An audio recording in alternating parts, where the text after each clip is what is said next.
Ready? All right, we'll call the meeting to order at 10:01.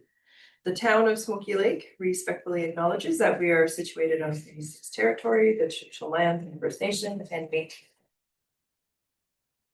We'll start with the adoption of the agenda. Are there any board deletions? Evan? I just have one, and that is to a closed session, new CAO check-in.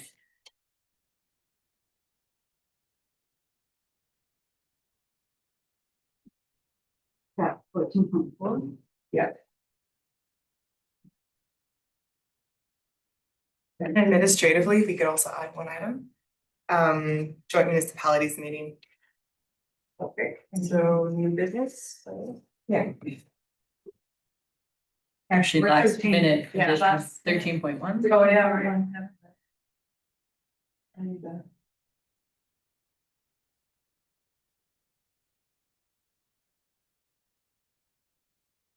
Right, if there, oh, there you are. I'd like to move that the town of Smoky Lake adopt the regular council meeting agenda for September 15th with the addition to 14.4 new CAO check-in and 13.1 joint municipality meeting.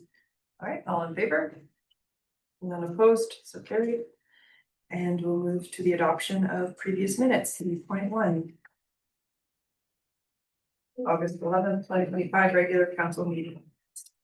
Evelyn? I'll make the motion that town of Smoky Lake accept the August 11th, 2025 regular council meeting minutes as presented. No discussion, all in favor? And carried.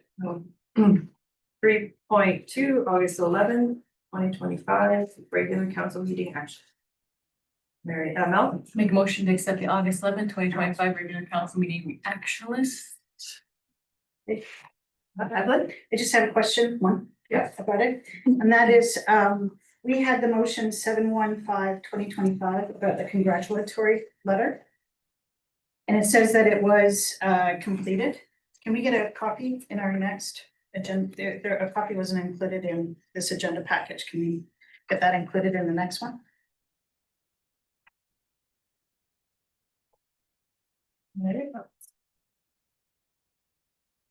And then, so you want to? Did you have anything? No, that was, it was just the one comment. Okay, because it was done, but there's nothing in our package. All in favor? None opposed, so carried. All right, and then we'll move into our delegation with Dandelion Renewables.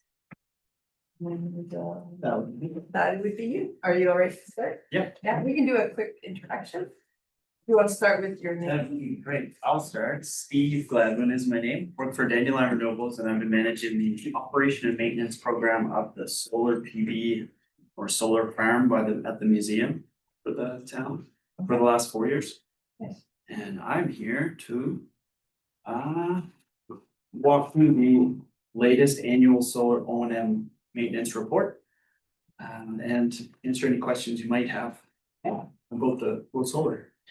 And I'm Evelyn Cobes, Counselor, Town of Smoky. Amy Turnitin, Mayor of Smoky Lake. Marianne Prosky-Sersky. Melody Morton. Do you guys want to introduce? Oh, sorry, I'm Carly. I'm the legislative service clerk and recording secretary. And maybe even John. John, Public Works Manager. Rochelle, yes, that's fair. Molly, CAO. Crystal Bricks, assistant. Okay. All right. We can touch, okay. Yeah, I think we've been on some emails together, so yeah, nice to formally meet. So this report. So go to the left. It might be a bug, we're not sure. Oops, shouldn't have said that, I think some people.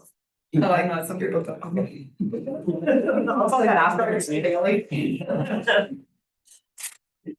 all right, go ahead. Sucks over. So. I'll kind of briefly skim through the report, keep it very brief, just hit a couple interesting points that I think are interesting. Does everyone have a copy of the report? Yeah. Handy, alright, so. And maybe to explain the operation and maintenance program that I've been managing is, at least once a year, we send someone out to visually go through a check of the wiring and and the condition of the system. And in this report, we mentioned a little bit of that, but more focus in the report on the production performance of energy generation from the system, comparing it to a simulated expectation of what we ought to make in the position and angle where it's at. So on the first page, the first bar chart there shows annual production in each bar in megawatt hours per year, which has been on average around 215 megawatt hours per year, or 215,000 kilowatt hours per year. And the gray bar on the far right is the expected or simulated production value, which is just under 200 megawatt hours per year. So it's been producing about 5%, most recently, I guess 9% more in the most recent 12 months or most recent calendar year compared to the simulated expectation for production, which is good. And the first bar on the far left is low just because it doesn't reflect a full year. That was when it was first commissioned.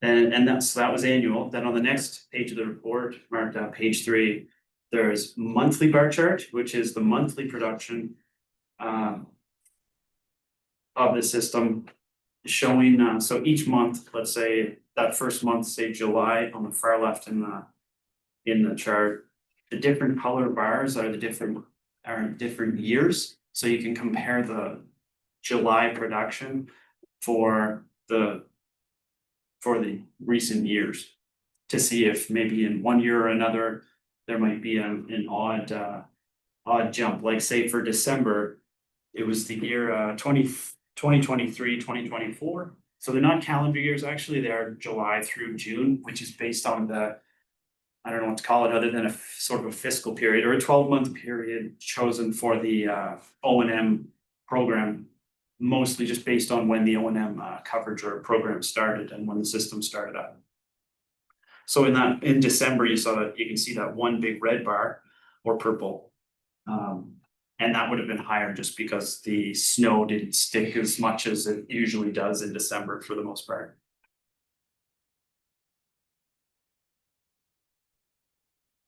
Yeah. And then at the end in section 5, there's a little summary of maintenance completed. And there I just try to keep track of any kind of major repairs or major maintenance that was done.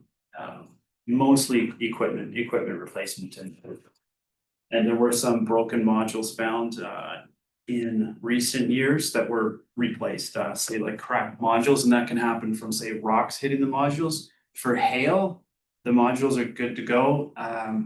Unless, let's say, hurricane winds are blowing the hail sideways at just the right angle, so they hit the glass at a certain angle going mostly sideways. And then I have seen hail break solar modules before, but in this case, the breakage was cracks, I believe. Which could have been rock damage or could have been extra stress from something pushing on the module frame. That's unusual and it can cause cracks. So it's good to get those replaced so that there's no water seepage inside the module where the electrical contact.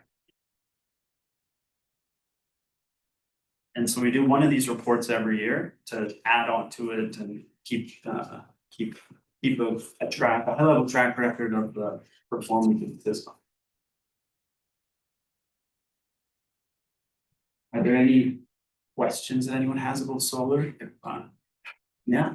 Well, when you mentioned the cracks in it, is it like a windshield that you get to it soon enough that you can actually seal it, like quickly seal it, but then, because that's what's happening, that's why. Yeah.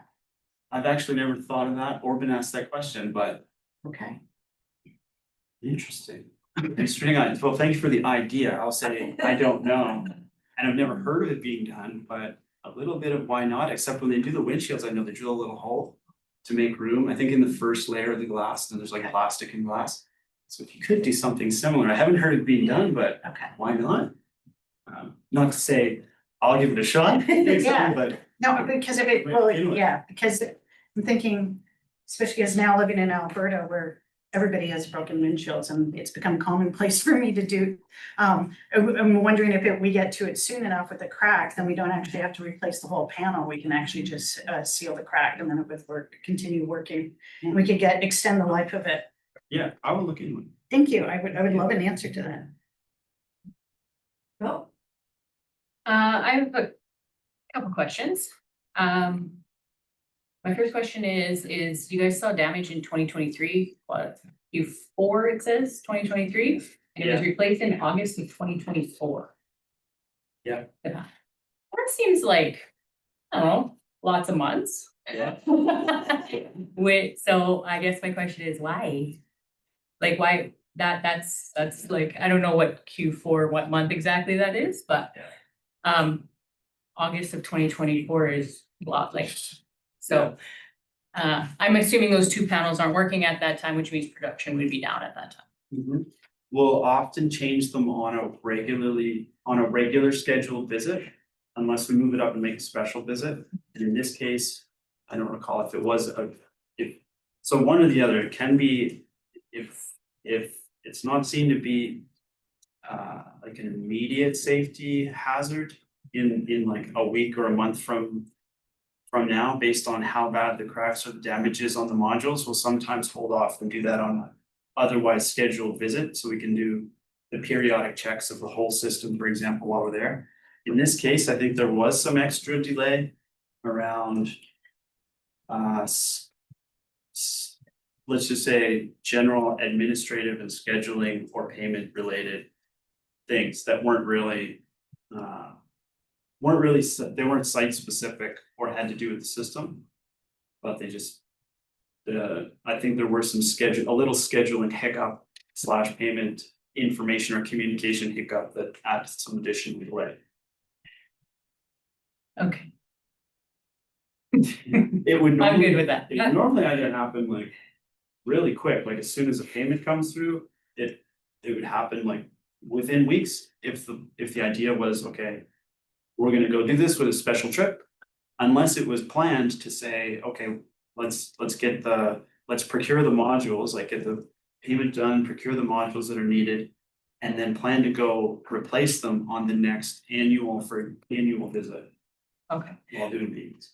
Okay, one more thing. Yeah, just because you said it's better to fix it before they get into the module of the leak, so crap. Yeah. So it just seemed like a long period of time. It's a little contradictory. I'm not gonna lie. That's fair. Yeah. I remember that one being longer than expected. Okay. So it's not normally that long? It's not normally. Okay, Crystal? Are you notified when the module was down or broken? No, we would only see that with like a visual, usually just with a visual inspection, I'll say, And how long do you, or how often do you usually inspect?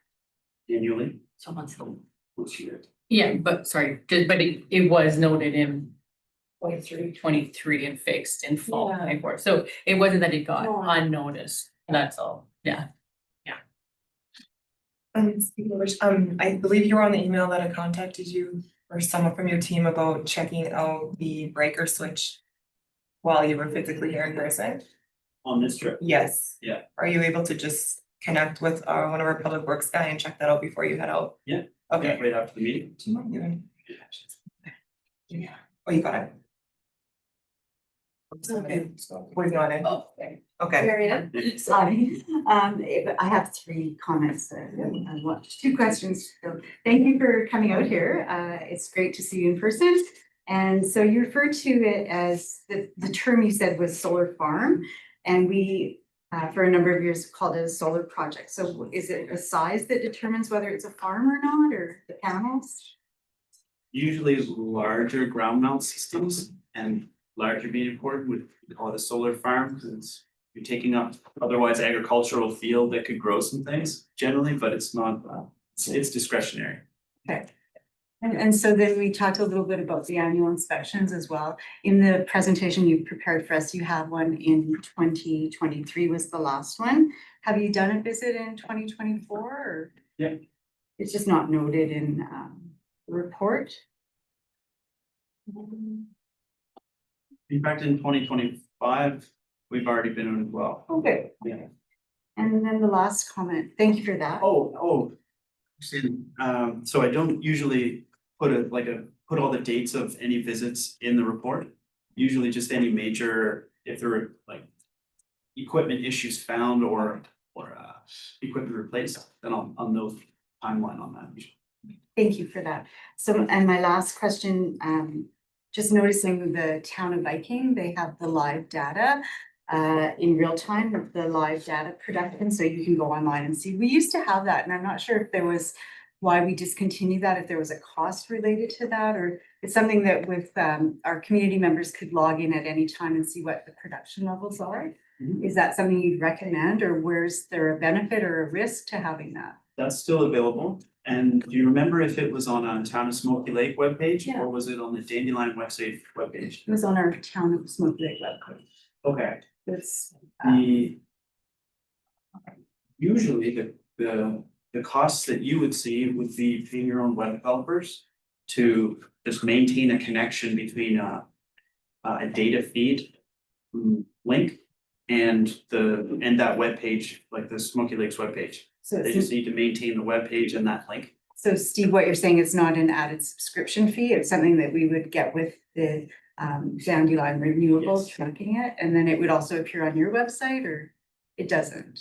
The cost that Dandelion takes care of as part of the annual coverage that you have is the making the link available and paying the fees to SMA, the manufacturer, who charges for access to that data feed to be able to use it in external sources, such as websites.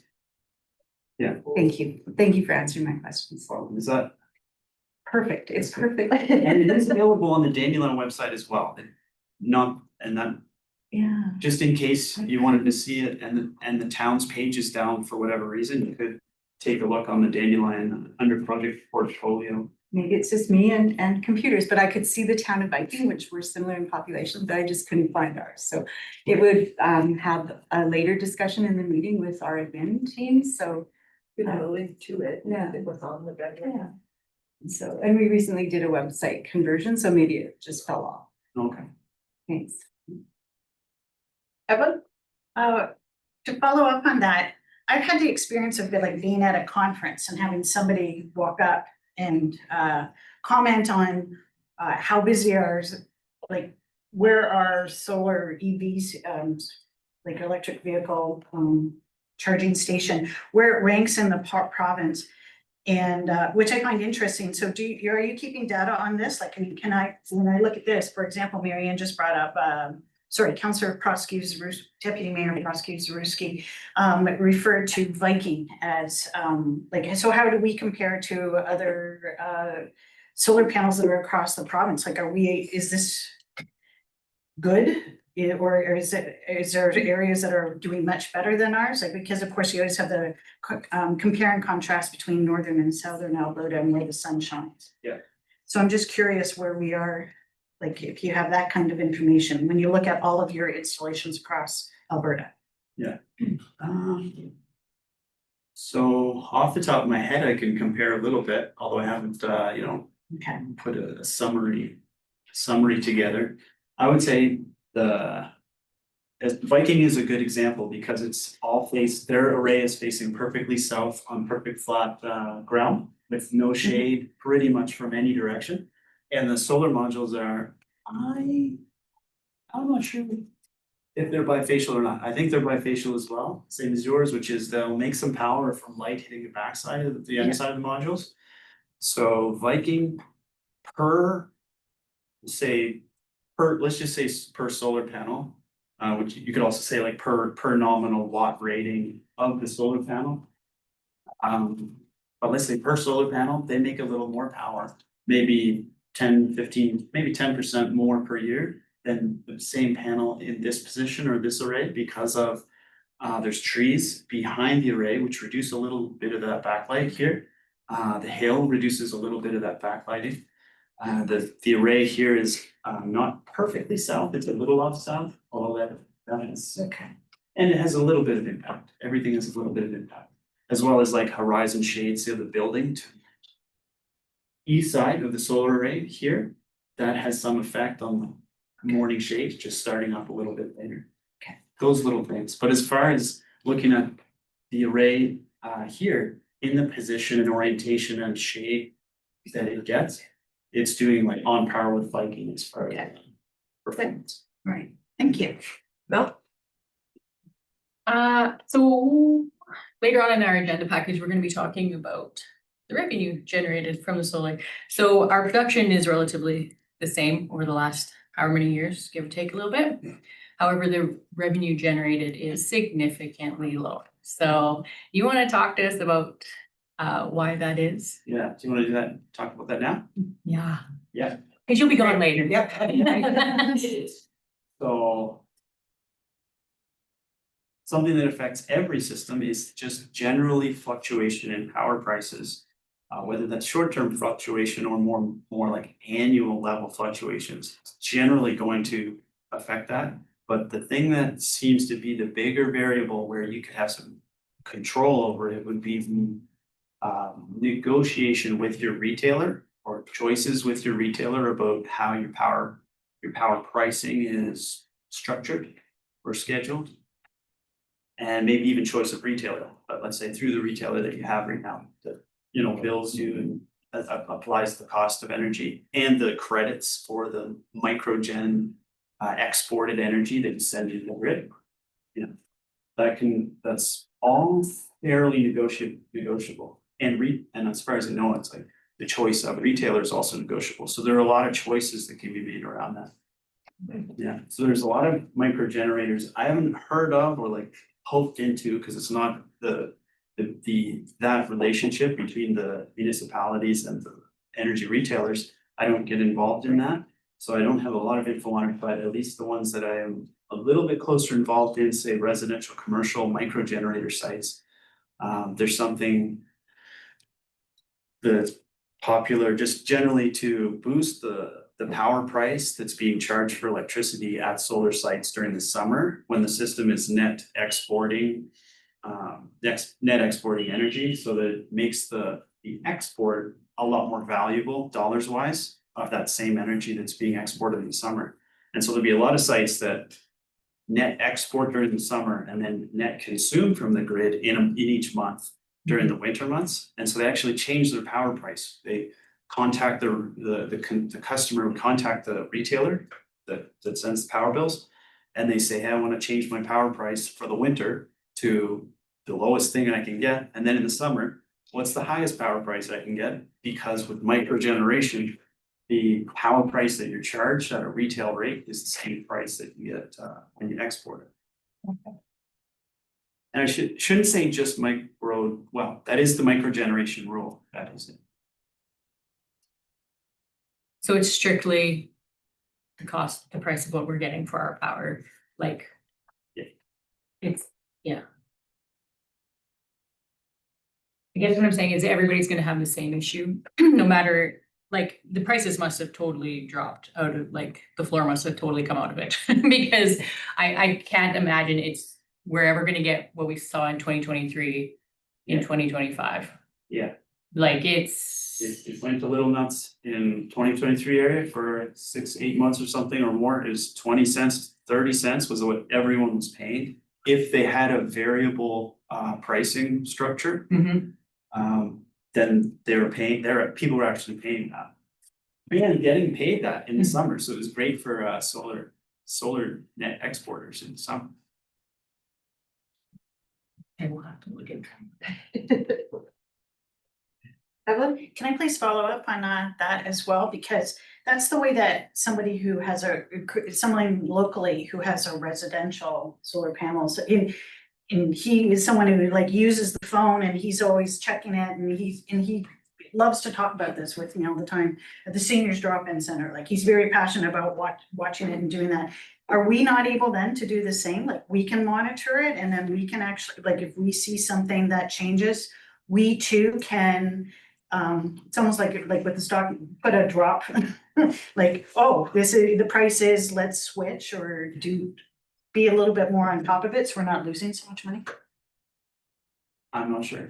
Okay, I would, my assumption would be, I don't know why not, Okay. but there might be some rules about types of sites being more commercial or municipal that put some constraints on Okay. what pricing you have access to. I would definitely look into it. Anyone who is net exporting solar energy, especially as much as you are with this system from the site. Just nice to aim for a higher power price in the summer, basically, than low. power. yes, Yeah, and you don't even care actually, because. And the interesting thing as well about this site and Viking and other towns that are similar. Is that. The system is sized for the town and like. Offsetting energy consumption of the whole town, which is multiple meters and sites. So it's really not entirely relevant for the museum, like even if you put a high power price on that meter, if you're allowed to, for the entire year, if you had to, and couldn't do like high summer, low winter. The amount of consumption that you'd be paying a high price at for the museum consumption over the winter would be. A bit of a drop in the bucket compared to what you're making on the export in the summer. Yeah. Okay. It's called, and thank you, that's a great answer. one sort of organization or something like that is called the Solar Club. So for any residential, there's something called Solar Club, which is all retailers, power retailers for the most part have access to this. And it has to do with getting sort of justifying or being able to offer customers that high price in the summer for solar export. Solar Club. All right. There's no other questions, and we'll end it here, and thank you for coming and giving us some good information. Sure. And yeah, and everybody, if you have any follow-up questions, feel free to send them. Carly and Molly for sure have an email. Absolutely, thank you. All right. We'll move it along to. Don is just gonna connect with you just outside the door regarding that. Okay, afterwards should. Right now. Right now? Yeah, right now. You can go down. Not to boot you out, right? You thought I had the agenda. We're taking advantage of the fact that you're good. Thank you. Thank you, nice meeting you. Please pass a hi to Mikhail. Will do. Okay, we'll move into administrative report 6.1. I believe. Yeah, if anybody has questions for Molly or anything.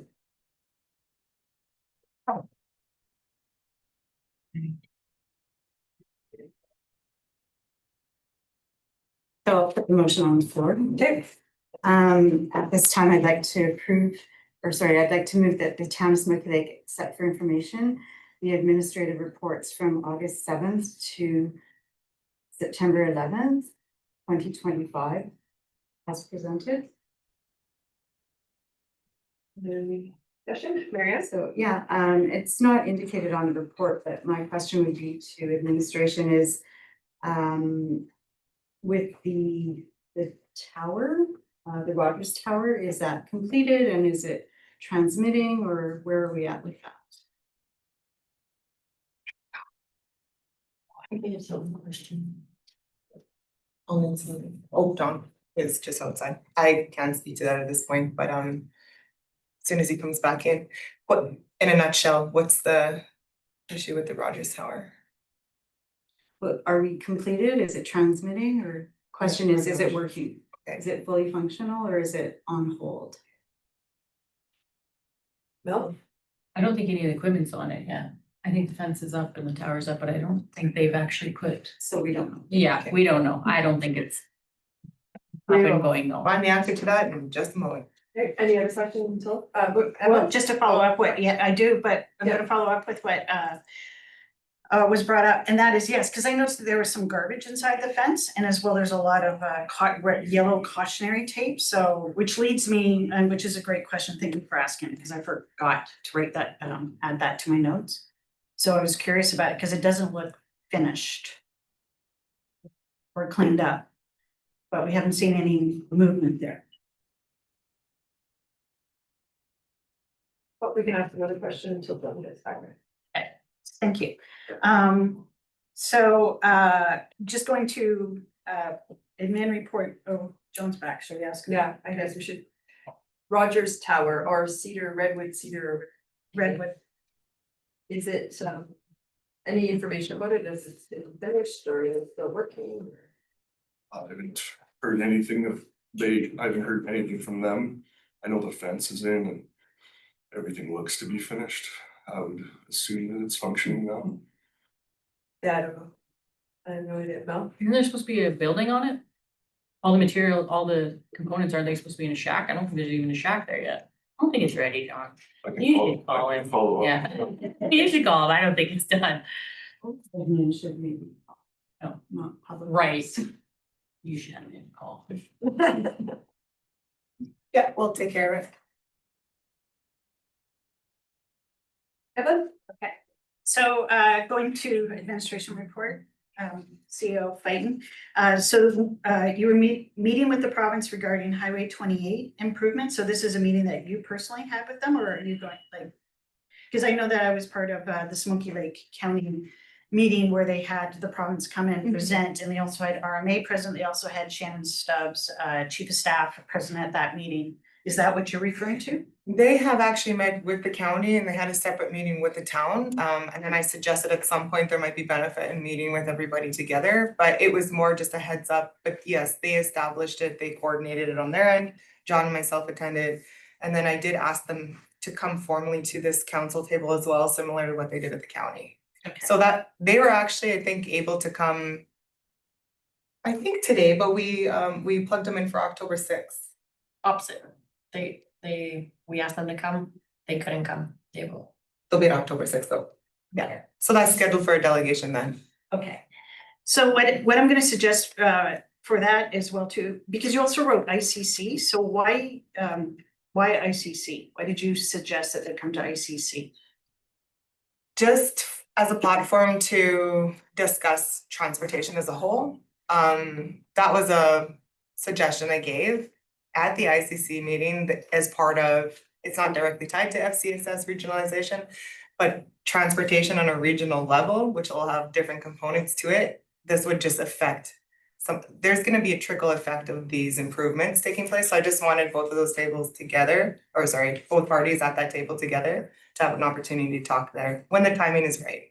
Okay, so I suggest, I'm gonna let you know right now, ICC is not the appropriate place for them to, there's a whole different setup for what gets put on the agenda for an ICC.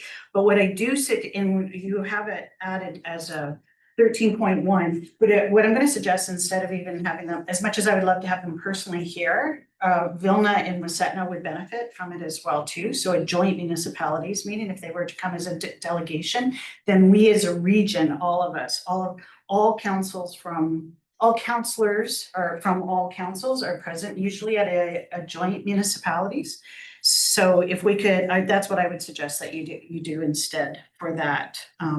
And yeah, it would be great, because I benefited from listening in on it and I was jealous and I thought we need to get that information out to everybody, so. I did want a chance for this council though to ask their own questions and have their own time as Okay. a town. And then all I was trying to get at is something regionally to follow our discussions at this table. So yeah, that could be a great idea for joint municipalities. Yeah, and no, and I get your point there for that one too. Also, you said, would there be an interest in doing a public grand opening event or a basic site tour? So do you want to expand on, you asked us a question in your report. Yeah, it's just a thought I had. I didn't want to lose sight of it. We toured the water reservoir and I was just thinking, I'm a fan of celebrating success. And when there's a big project like that completed, having the public involved, just so the public can, I know there's, maybe not so much to see from a public eye, but I think just the fact that this project has been completed, it seems to be completed quite successfully and through grant funding. And I think that's something that we should be sharing with the public and educate them. Where does their water come from? How is it treated? How is it distributed? And those kinds of things. So Okay, so were you, if I may, I would. so were you looking for feedback when, like, when you wrote this in the report? Yeah, But oh. what, did you want like feedback from us right now, or did you want to come back to the next meeting with something on the agenda, suggest, like, to get that after getting a little bit of verbal feedback from I us think here? feedback right now would be great, because if we do something, it should be this fall. Okay, And we should have a little bit more time than if we leave it to the next meeting, so, yeah, what are the thoughts on that? Well, I think it's a good idea. I would just, if we're gonna involve the public, like have a scheduled time, not just a drop in, cause. Yeah. And John would have to provide a lot of information, right? Or whoever is doing the water, like explanation part of it, who takes care of what, you know, in layman for the public, for sure. But I think like a structured tour would be, I think that's great. I think it's good. I love the pictures. I think the public would like it. Well, I thought even incorporating the school somehow, maybe, there might be a class where that is maybe part of their curriculum, where, I don't know, indirectly maybe. Get That them could be into a the chance. trades, get them into water. Well, yeah. High school kids. Well, Yeah, it supports the government, right? I think it's a nice idea. Marianne? So thank you. If I was to weigh in on this, I think it's a wonderful idea. I'm actually a no because of the timing. I think we have a lot on the agenda with the pumpkin fair and Thanksgiving into October and then the election. Unless it was into November, but I think October was quite full with our meetings, and I don't want to task administration with yet more burdens to. This is our CAO's first day as full-time, so again, the plate is full. I don't want to yet create an event. Yes, it is a celebration. Perhaps we can just do something in print and post it on our website, and then even towards next spring or summer. That's my opinion only. Evan. so, yes, I'm the hybrid between the two, because I agree with what Councilor Moore was saying too. I think it is absolutely something to celebrate. We do not celebrate our successes enough, so I love the idea of it. Everything that you has about this, I love.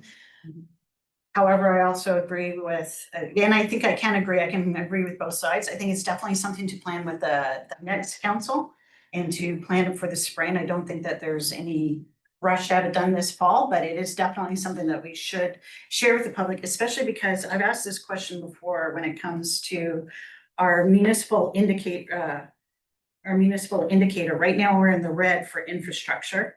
And then I've asked that question, this is the project that was supposed to get us out of the red into the green, so basically our town is on the healthier side of things when it comes to looking after our infrastructure. So that actually might be a question right now. Can we at least get that information? Is the municipal indicator, are they aware that our project is now complete? Have those numbers churned? So if I go online, I can check it out and see that we're in the green instead of the red. And also just a reminder that there is motion 558, 2025 that was made back in June. There's still an outstanding item about a public engagement. So if anything, that's something that this council should clean up first, and then the next council can take on the fun part of taking all the credit for this $1 million project. The spring might be better timing too, and I'm just thinking about the upcoming opportunities to meet with the ministers as well, like. Our MLA had reached out and asked us about some of our infrastructure priorities, and so I see this as some of those conversations that will take place, Alberta municipalities, I think by the spring we might have a little bit more to share with the public as well, so we can flag that for the spring. And it doesn't mean it can't be brought to school, like for them to tour and learn about it anytime of the year, but yeah. Well, I know we have a motion on the table first, but we should make a motion about that. yeah, sounds good. Okay, so I'll call the question on if we are done asking the questions. Evelyn? I just have one more, and that is, first of all, just want to say woohoo FCSS for getting the Meals on Wheels. Right? That is a huge success, and I'm really happy about that. I did have it in my notes to ask about the pickleball court, so it was great to read that the grant application Built Together grant So I'm loving that. Thank you very much. The only thing that, there's something that's in our agenda that's coming up later, so I just wanted to ask it here. In the past, you've organized events for Truth and Reconciliation. So what's going on this year for that?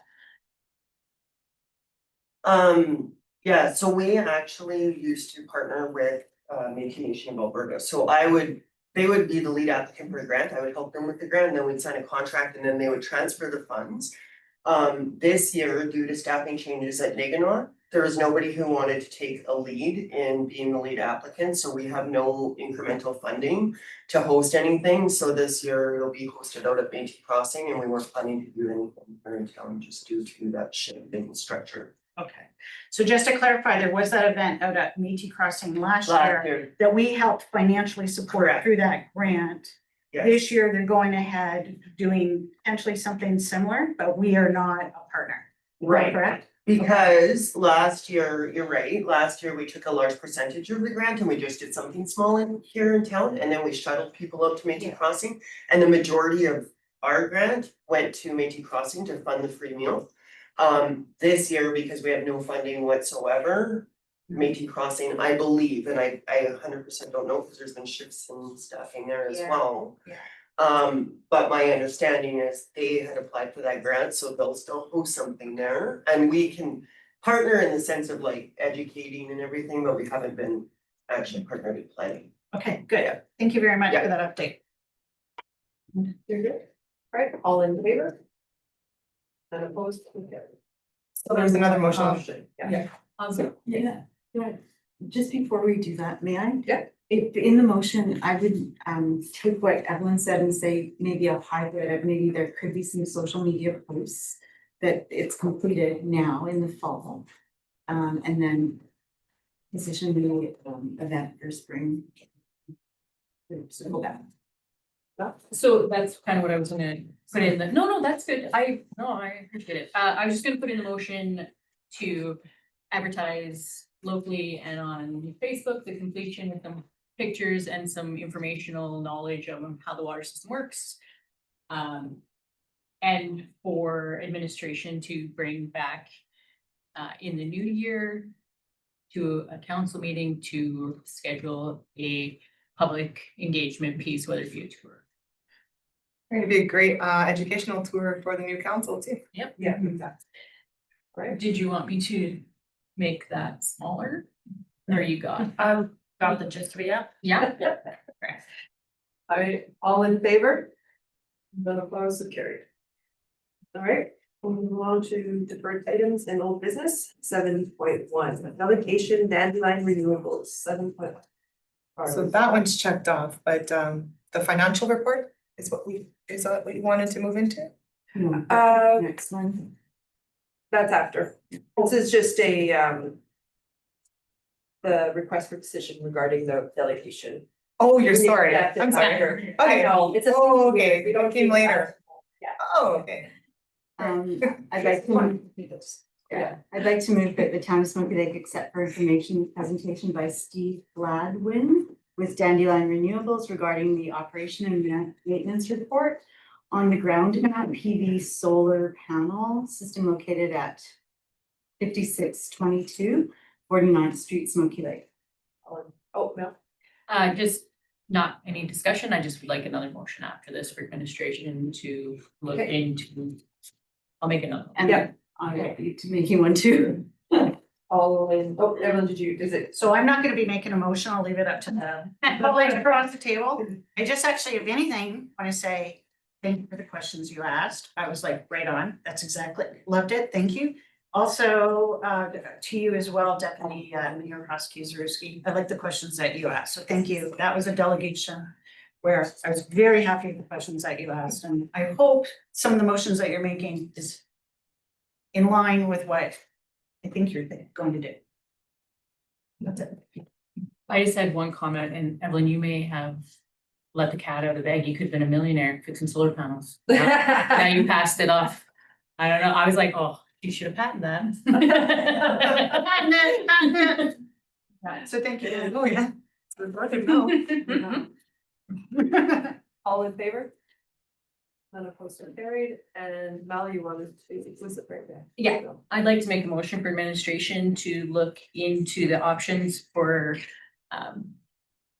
changing or negotiating with our power retailer, whoever that might be, to see what kind of rates we can get better rates.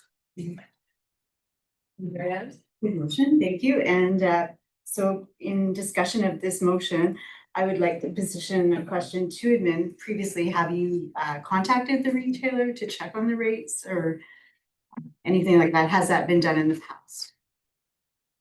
I can speak a little bit on that. We do have an agreement with Alberta municipalities with our power energy, so we would have to do some more research. See if you can even, yeah. That works. Yeah. All right, all in favor? None opposed, so carried. And then Devin, Marianne, I'd like to make another motion. oh, I'd like to move at this time that to direct administration to reinstate the live data production tool to the Town of Smoky Lake website and advise council upon completion if there's any related subscription fees or charges to do so. no, Just before, can we have a friendly amendment to that? Cause that motion is telling them to go ahead and do it, but what if there is fees? I'd like to know before what those fees would be. Do you think would you be willing to reword it a little bit? So upon consideration of what Steve has said, this tool was not it's already existing on their platform. It has fallen off our website. So I don't think there is a fee. Can we word it so it says, unless there's a fee. yeah, or I will. I just don't wanna give direction to go ahead and do it and then find out after that there was. So can I, I'll stop the motion at that point and then, admin can bring that back without having the friendly amendment, if that's okay. I'll just direct administration to, advise council at the next meeting if there would be a fee to reinstate the live data tool to the Town of Smoky Lake website. So that's your motion. Mhm. Is that okay? Yeah, I know we have money in our operating budget for website maintenance. I would foresee it as falling under that. Do you want that brought back for council if it's, Well, maybe there's more to expand on it because maybe, if I may, sorry. Why did it fall off? Do you want to do some research? Like what happened? It was. yeah, administratively, we're absolutely going to check into that. Yeah. Well, And the only reason I brought it up is because I'm looking at you, Crystal, sorry, but I'm looking at you because I thought it was because the cost of that live data is why we didn't continue with having it, and we just decided to go with the report done in-house. So that's why I'm asking the question, because in my mind, I recall there being, yeah, I think there's a charge for them. No, but I think that was for the EV charge.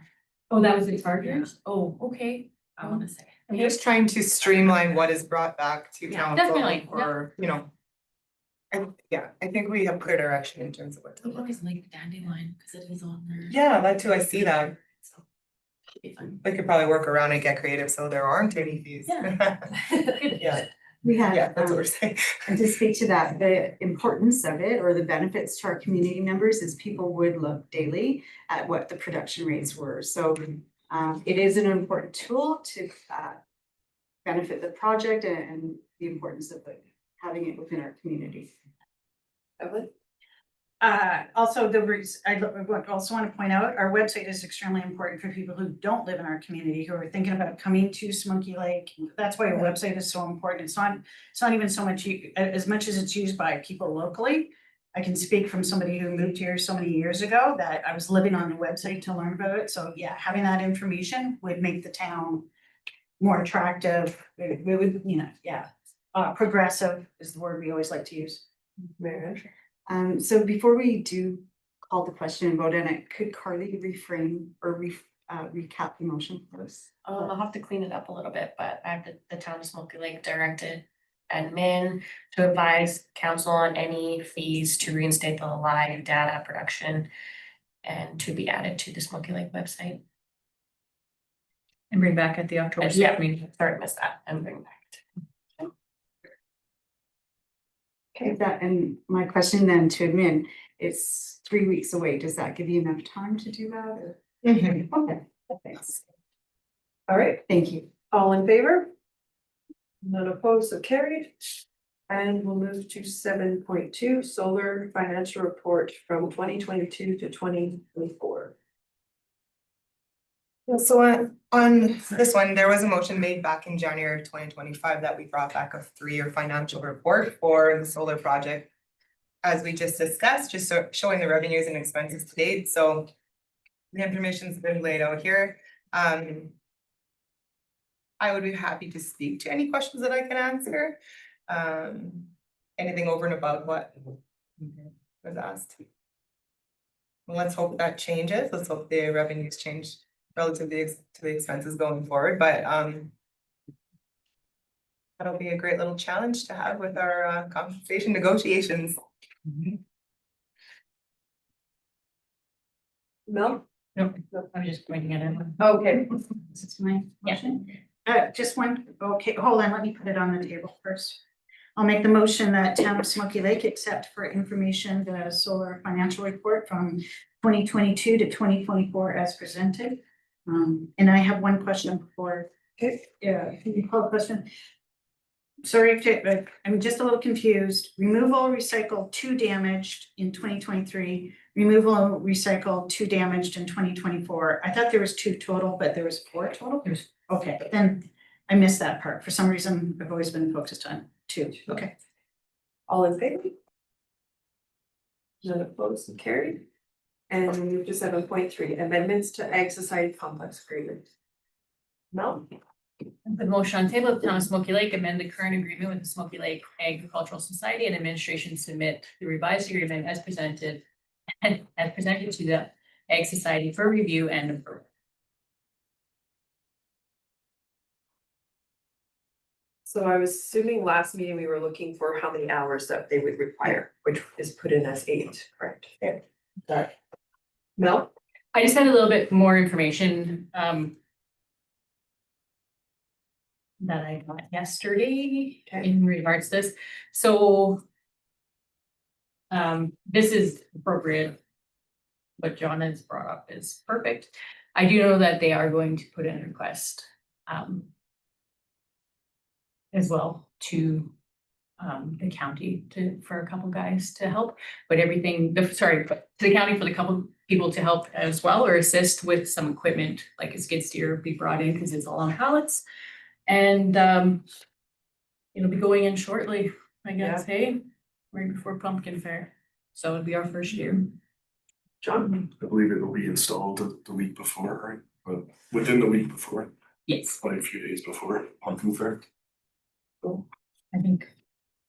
Mariette? So, I don't want to be the bad guy, but I probably am going to be. So I do appreciate all the work that has gone into this and we've seen it numerous times. It's come back and gone away and come back and so I want to bring our attention to page 41.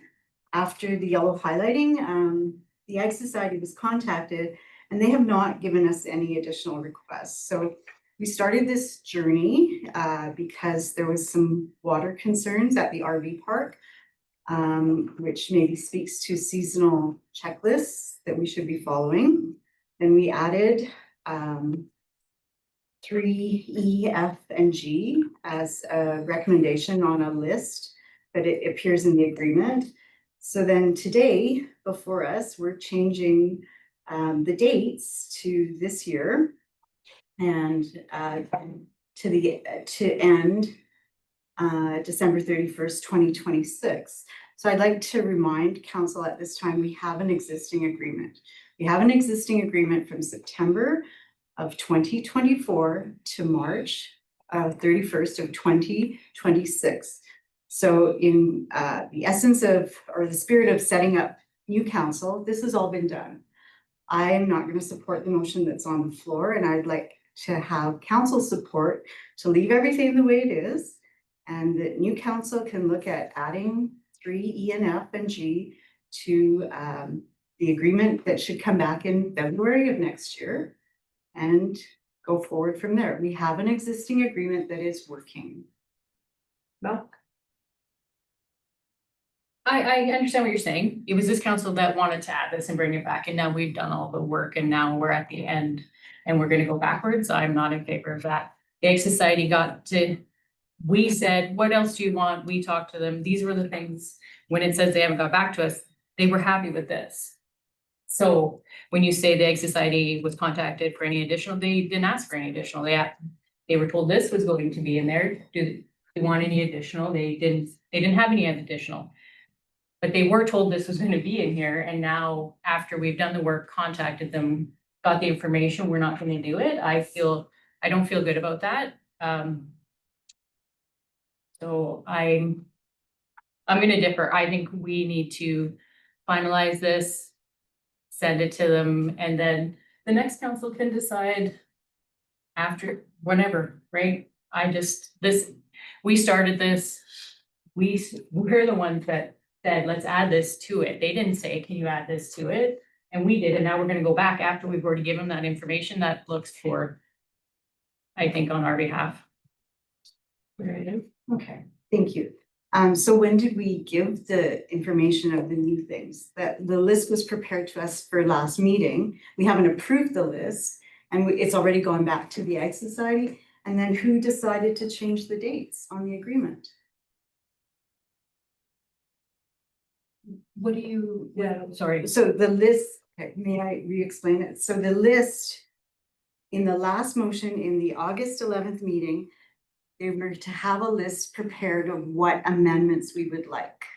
So they've already, on the original agreement, 3A to D is included. The original agreement that was signed last year in September by the president, Sharon Wojcik, and our mayor, Chernichen, that's already been approved. So we now have amendments because there was a water incident where the water wasn't done properly and or whatever happened in the RV park. Okay, so we come back. So it wasn't just a simple thing from last meeting to find out how many man hours for a total of 8 hours for employee. I'm looking at a new document with a new agreement with different dates, a different start date. And council didn't say change the dates. Our existing agreement is from September 2024 to March 31st, 2026. This recommendation and the new agreement prepared for us has on page 41, September 24th, 2025 to December 31st, 2026. So if you wanna change the dates, that's fine. You wanna change them back? This is presented in front of us, but I'm not ready to scrap it all. We had a long discussion about what we were gonna put in this contract, and now we're saying, no, just leave it. So if you're not comfortable with the dates, then let's discuss the dates, but I'm not comfortable not having this conversation. We told John to find out how many hours it would take, and this is why, like, I don't know, and that was from the last meeting, and now to kibosh the whole thing within 3 weeks is. So we're not kiboshing anything. We have an existing agreement. but we're Yeah, kiboshing the work we've done since we brought this back. Last meeting, Well, I know. and it was also brought back the meeting before when we had the issue with the water, because that's not last meeting, the water issue, that was prior. so what was the date of the water? Oh, gosh, I'm. So it was I can it wasn't find out. last meeting. We got a bill from the Egg Society, I believe in March. And here we are in September and did I miss a meeting? Who changed the dates? I updated the dates to reflect. Because we are amending this agreement, I can definitely change them back to the original dates and revisit them and revisit this agreement in a few months.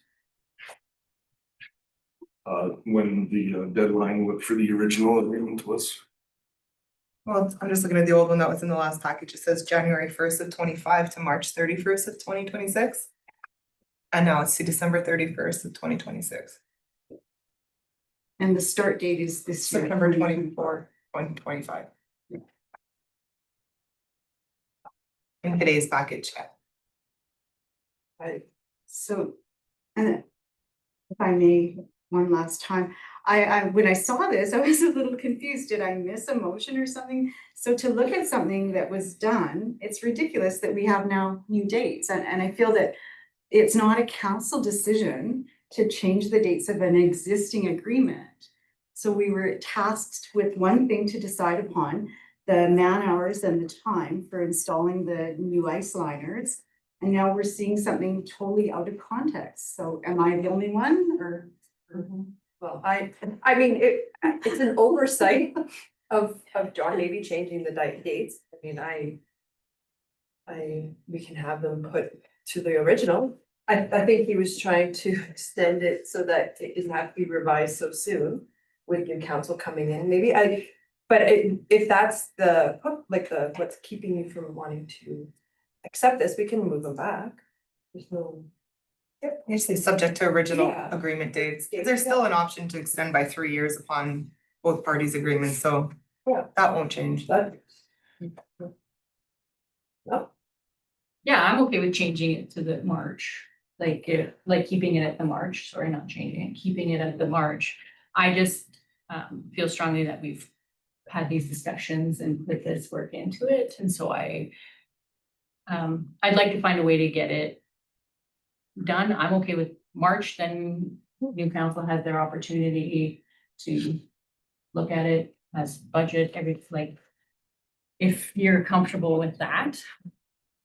and the nice part about the extension of the date, it does give them time to see if the agreement reaches everybody's expectations and stuff. But if we wanna keep it consistent with what it was, that's fine. Evelyn? We have an agreement in place. I sit on several boards where changes come for agreements and we wait until the agreement is renewed in order to add the items. So this is coming up in March 31st, 2026. It will be if we stick to the original. No.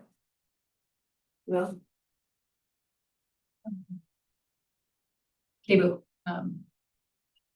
so I guess some of the topics that are in this are coming up before March, right? Like the ice liner and the RV park and things like that. So I guess what I'm asking is, do you have an issue with the items that are in like that, the information that's been discussed and brought back? Do we have an issue with these items being in the contract?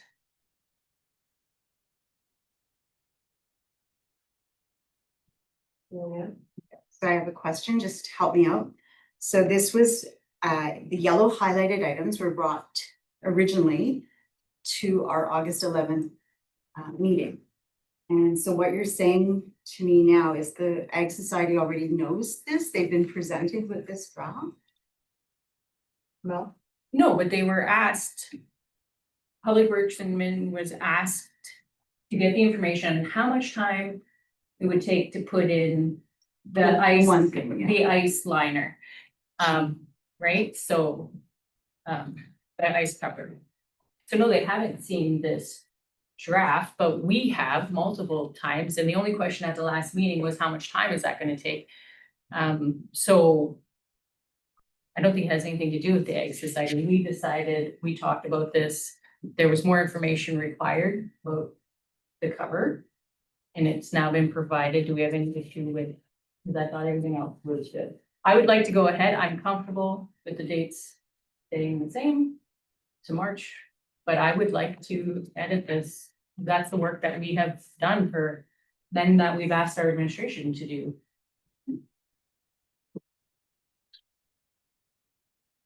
So I'm gonna speak on behalf of that, if I may, for the last time. Yeah. So just to recap, I was ready last meeting to approve them and not include G, so we have the additional information. I think it's a job well done. I just feel a little blindsided to see new dates on here. So if you want to withdraw your motion and make a new motion that the original agreement has 3 additions from 3E, F, and the original agreement, sorry, because the agreement already is in place.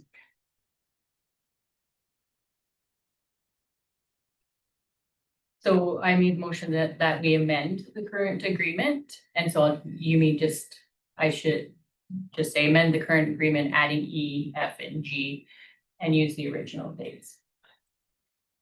Marianne, So I'm not sure if current agreement means the one we see in our agenda package with the new dates, or means the current agreement in place. In context, I don't know what we're talking about. You can say the updated agreement as presented, With subject to original original agreement dates. Yeah. So then that captures the additional tasks with the original dates. It's as presented. Okay, thanks for clarifying. Okay, so I'm gonna amend it a bit or add. I'm gonna withdraw my motion and make the new motion that, can you please state it one more time? I just put that the town of Smoky Lake amend the current agreement with the Smoky Lake Egg Society to include adding. And then I'll list E, F, G, subject to original agreement dates, and admin submit the revised agreement as presented to the Egg Society for review. Thank you, I'm comfortable with that. Sorry, the revised was to include 3E, F, and G. Yeah. Yeah, to include adding, and then I'll just type it out formally, E, F, and G, and subject to the original agreement dates.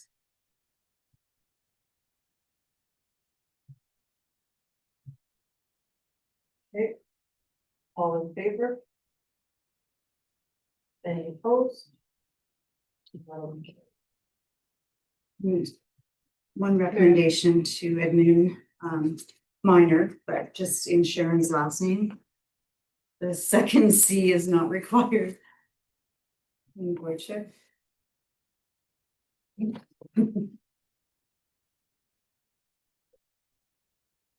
All right, 7:40. Can we get some air in here? Is anybody else? It's really hot. I'm always feeling that way, so I just suffer. Yeah. Kind of hot, and then you probably a sweater. It's nice right now. This morning. Come on, please. I'm always boiling in this. Layers, though. Thank you. You guys might want to put that in the counselor binder. Right? I'm prepared. Orientation, later out. 7.4 HAK cost dash school gym invoice.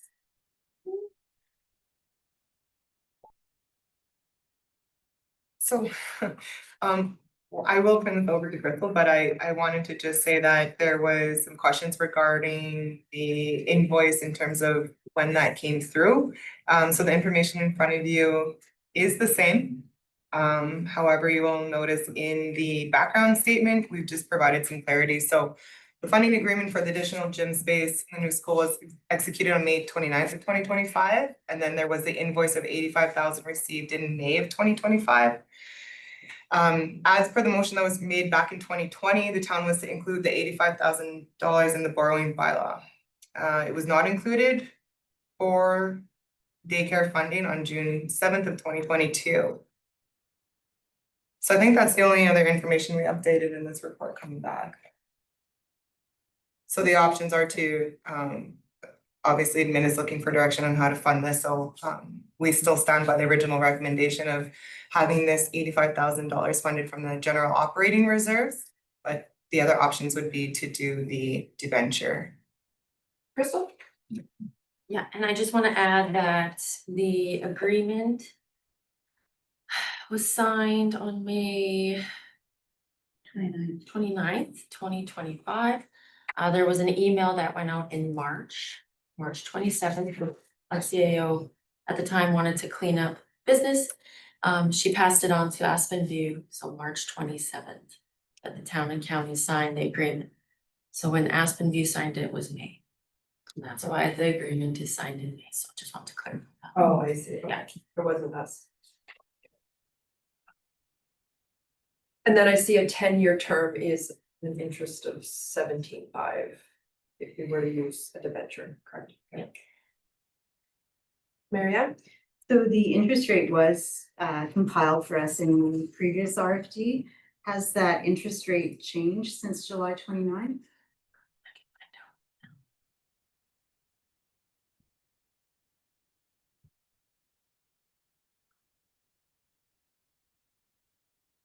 It does change monthly. Marianne? So, since we saw this last month, one of the questions I had, and it hasn't been answered, as far as, was it something that we just budgeted for, but we were waiting for an invoice similar to what we did with the daycare, or why are we seeing it now?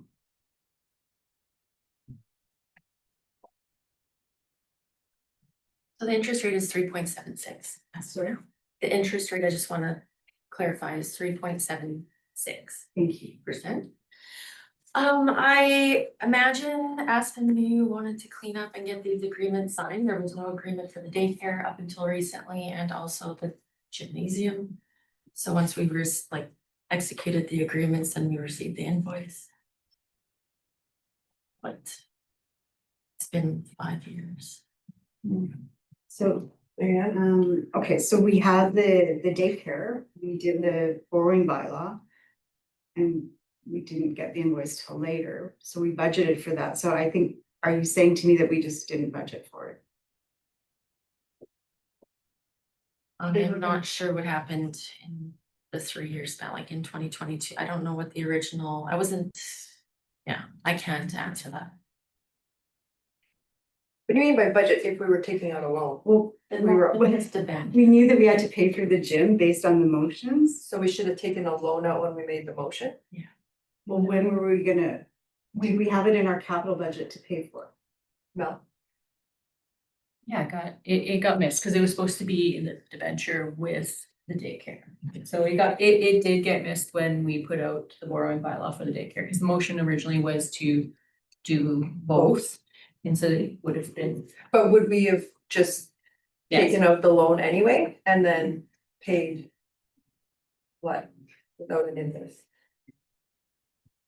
Marianne? So what I'm getting at is, admin has prepared an RFD, so we have a capital project. And now, we're looking at using operating reserves, so I'm wondering if we could, based on that time, was any MSI grant funding available for capital? Because this is a capital expense, can we not just, I don't feel I'd support it coming out of an operating reserve for a capital project. So based on the time in 2020, when this was decided, and it was still MSI funding, can we not look at if there's any allocating funds left over that we can position it for that? I would have to see the requirements because it is capital, so LGFF is capital, but it is not our capital. So I would have to clarify that in the requirements.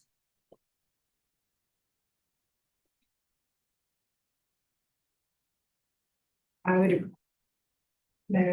appreciate that, because if we can qualify to use some grant funding based on, it was MSI back then in 2020, if there's still any unused portions that we could apply for. What else?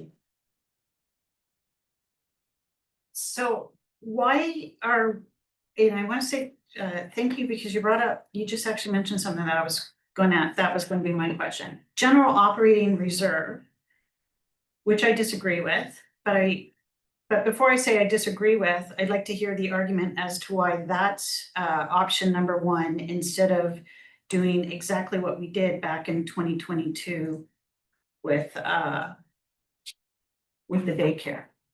Which, because as has been said here, it got missed. So it should have been what I'm hearing is it ideally, let me put it that way, ideally would have been included in the borrowing 2 years ago, back in 2022, it got missed. So why are we not, in a way, making part one now part two and now borrowing the money, because that was the intention already 2 years ago, but instead the option here is general operating reserve. So I just had a quick piggyback off of that. Yeah, ideally, what would have happened is the invoice for both of them, we would have got invoiced, right, for both at the same time, and somehow that didn't happen either, right? Like we got invoiced, like it's 5 years that's gone by. But yeah, it's a good question. Why is that option one, I think? Evelyn? But that actually is the point. We passed a bylaw and then an agreement was signed much later. And we actually knew that it was there because this is going back to 2020. So we knew that the amount. It's been sitting there actually, not only from previous council, but during, now in the second last meeting of our council, this is coming forward. So, and no, I'm not a fan of taking it out of general operating reserve. I'm thinking that it makes sense to do the other option, which is, yes, a loan through the loans to local authority. So, and as much as I appreciate what you're saying about MSI, and we can still get that answer, but I don't think that's gonna change my mind. I think I'd just like to clean this up by doing another, a part two to the previous borrowing.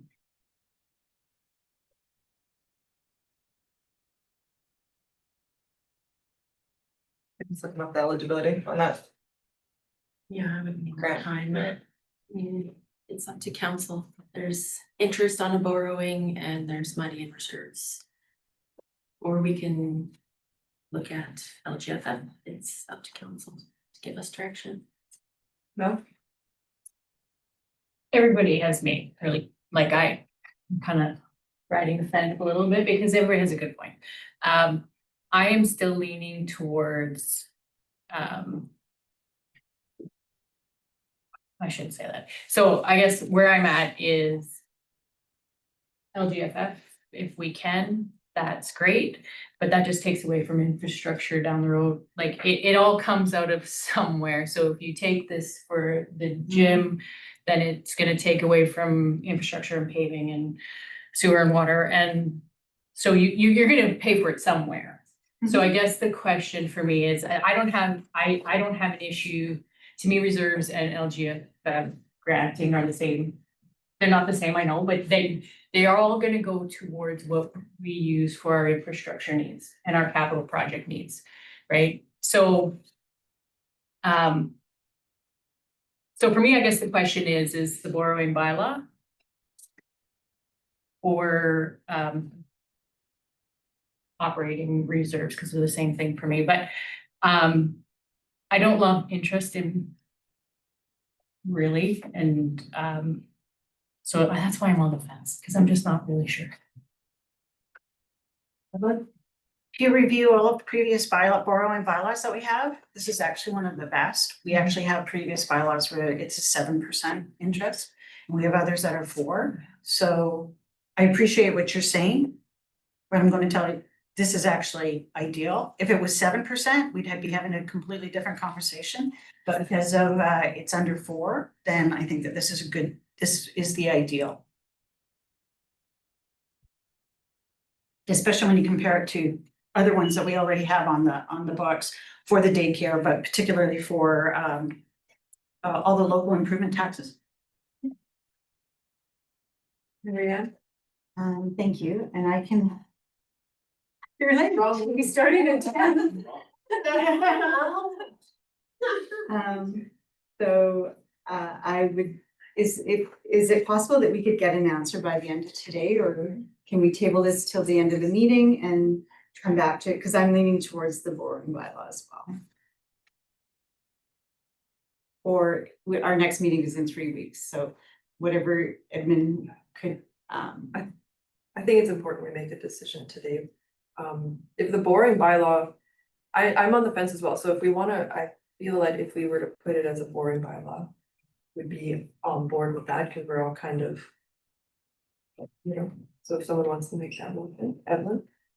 You were, what information that, I'm not, sorry, The you're LGF. interrupted. yeah. No, I just meant Yeah. for at the end of the day, it can be at the end of the meeting. Can we table this till the end of the meeting Make a after decision. closed session or before closed session 14.1, and to have our CAO or our assistant CAO come back with information if it would qualify to be funded through the LGFF grant. I can try. No guarantees we will have that by the end of this meeting, but we can certainly try. Well, thank you. Yeah. Thank you for doing that. I don't want to put anyone on the spot, but I think the benefit is our next meeting is 3 weeks away. So either way, we're gonna have a path forward. All right, we will. defer the 7.4 and our table, yeah, that's it. Thank you. All right, 7.5, in-kind assistance at the Smoky Lake Pumpkin Whale and Fairs. You again. Go I ahead. think there was a discrepancy of last year being 3 admin staff to this year being 4.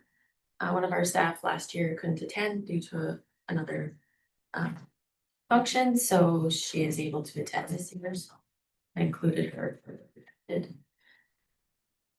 staff. No, Okay, so, thank you, that makes sense now, yeah. I guess my question was there an official ask for the 4 in-kind, like, people? Is there an ask for that, or is that just what we normally do? Yeah, there was a letter received. Yes, the letter though didn't state like how many people they wanted. I think that's why we had so many questions about the cost, because it didn't say in the letter what they were actually asking, so I didn't know. And so we provided 3 last year, we're talking about providing 4. Previously, we were expected to work if we can, all staff. That's kind of what we've been doing. Marianne? So, and thank you for that. So the reason that we were seeing this again is we had asked for more information, and then you had mentioned that there was a pumpkin growers meeting on July 22nd, and you would have updated information. So are any of the outcomes that were presented with dependent upon that meeting, that you received new information, or? I wasn't able to attend that meeting because I had another meeting on, Okay. but I think Molly had a conversation with Michelle. So and then in closing for me, it's my observation that why, or my question, why, if there's no Sunday event, why are we in at higher for 2025 than 2024 when the staffing levels are different, or now the same?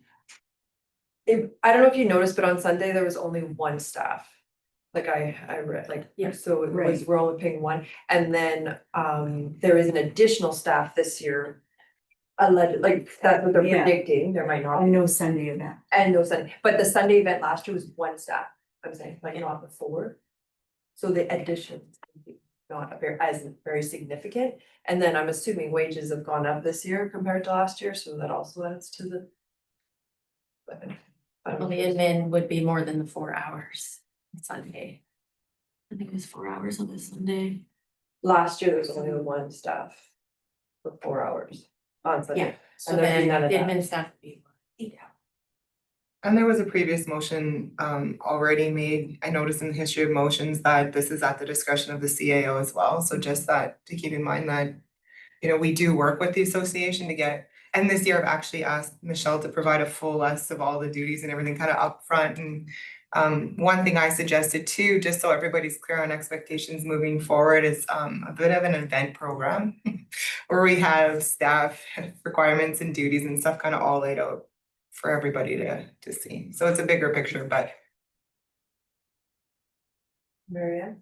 So then what you're saying to us, CAO Fighton, is that this is doable and we can afford this based on the previous meetings and your discussion with the pumpkin growers, that this is not going to put a burden on the town of Smoky Lake, but we can celebrate the event and work collaboratively, so it's a positive outcome. yes, but I also do want to have a debrief after this event, just so that I can, you know, there's things I am noticing that I think are missing administratively, just for in terms of how we support it. Like for instance, an event permit, so that our usage of town space, and that's in another report, but it all ties in together so that we're allocating our town space appropriately, insurance requirements are taken care of, just it's like more of a checklist for us to make sure that we're all on the same page and protected. Evelyn, you had your hand up. Just the one question I had is that this council actually passed a policy, personnel policy, in which volunteer hours, so none of that is mentioned here, so I'm just curious if that policy for personnel was actually used for this particular event. But he hasn't been in the past, is that what you're saying? No, it's, Nobody has claimed, like, Oh, so they get paid, but they get to be paid as volunteers because it goes toward their volunteer hours. So no one utilized that? not to my knowledge, but I don't. not for this event. Mel? I think they aren't volunteering. I think they're being told they have to work pumpkin fair, so they're not volunteering. Work their big event. Yeah, it's coming through the town as a request, and Yeah. so. But. I I'm mean, comfortable with the motion. I appreciate updating us on why, because I did have some weird questions, but that makes sense to me now. Yeah, thank you. Clearing that up. Oh, Mary Ann? Yeah, and I do appreciate all the work that went into producing this document so that we have better understanding and clarification.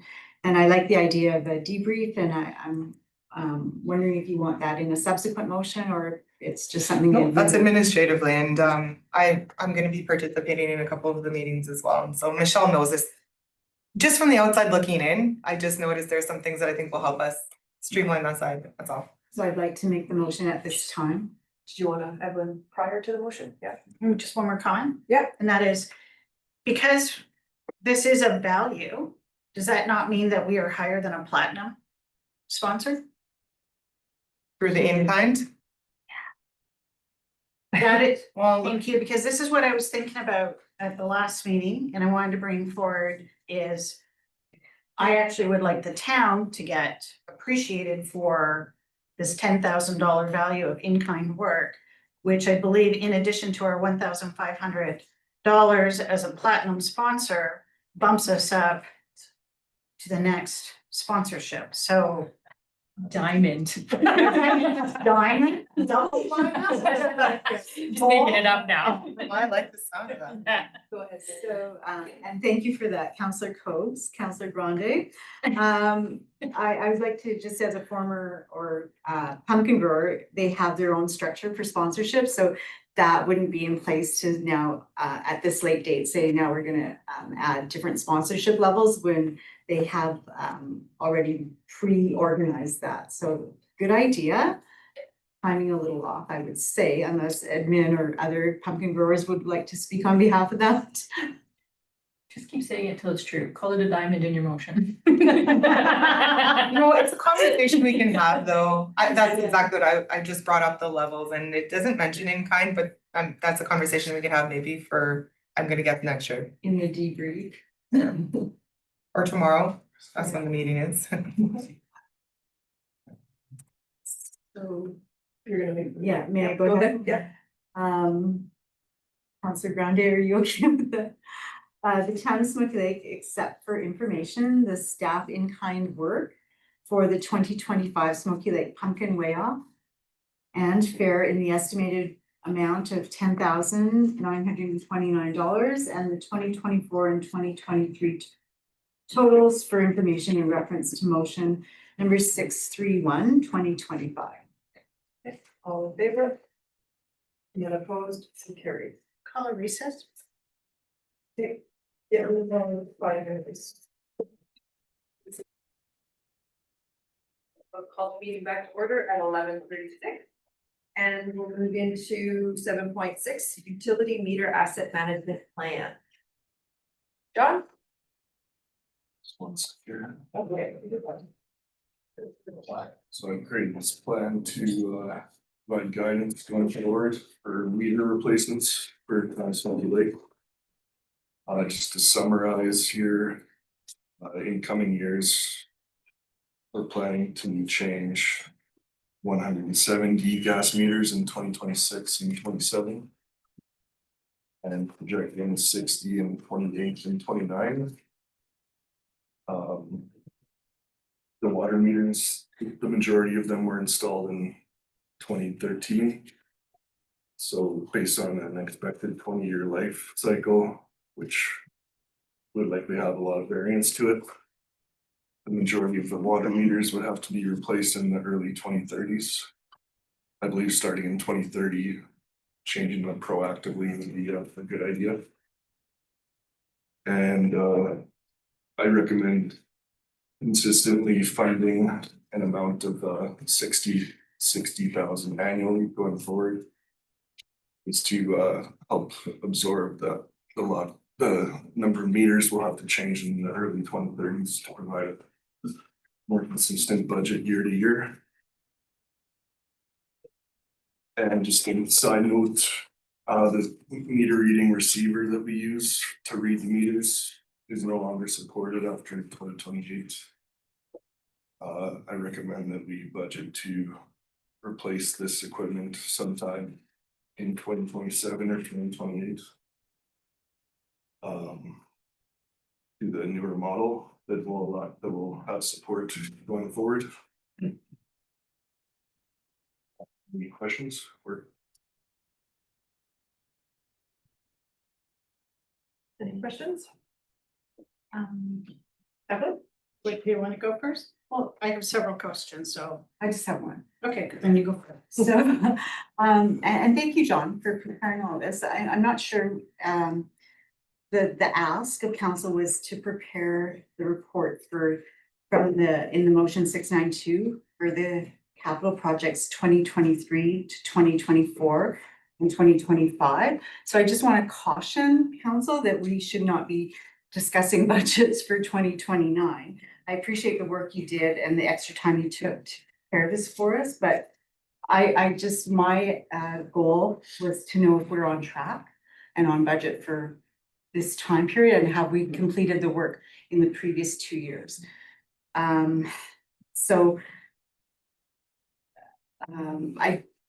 My question would be, are we following like a daily, weekly, monthly checklist? So we have our priority of work to be done daily and weekly. Meter replacement is not top priority. I think going forward in coming years, it'll be prioritized over other work. We are behind on gas meter replacements. And next year we'll have another employee trained up on doing this so we can devote more resources to that going forward.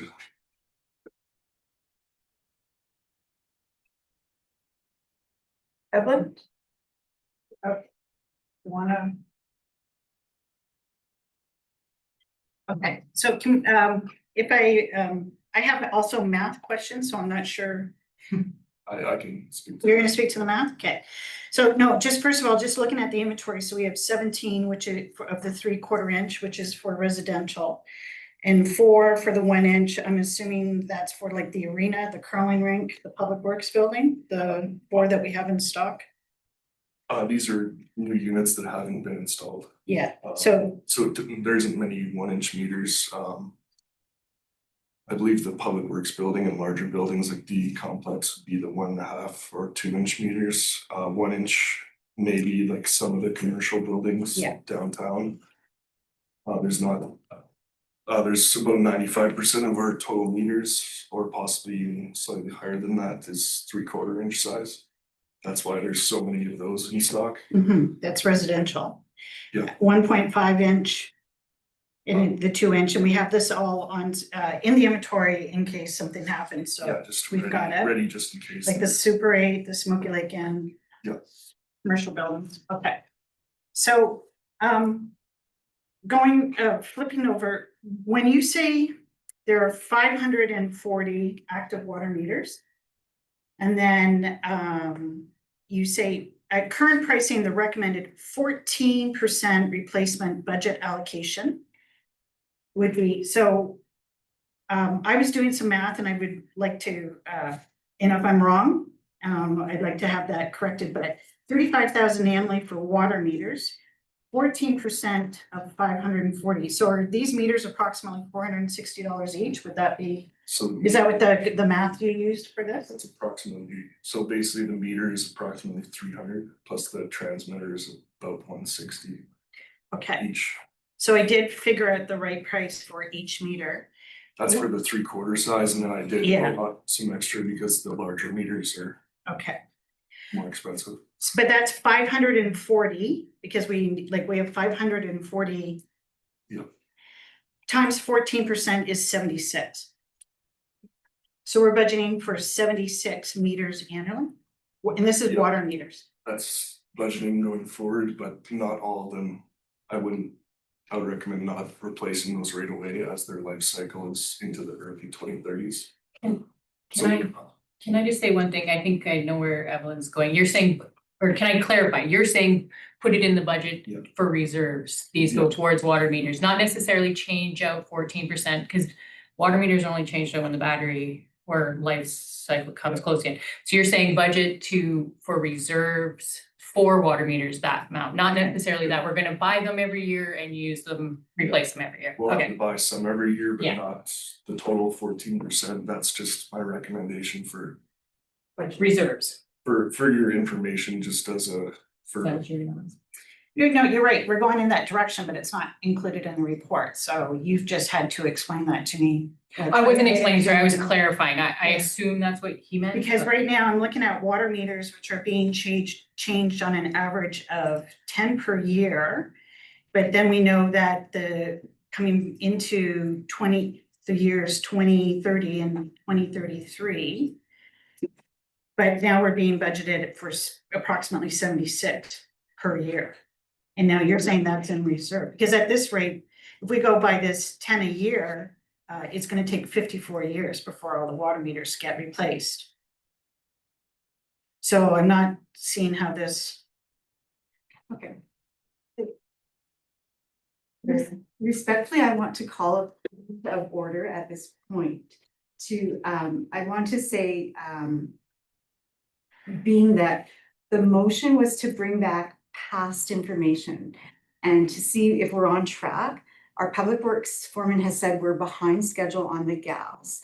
I don't think we should enter into budget deliberations on, and I'm sorry, I'm just looking at you, but I think we're going off into the weeds, and that's not what this was about.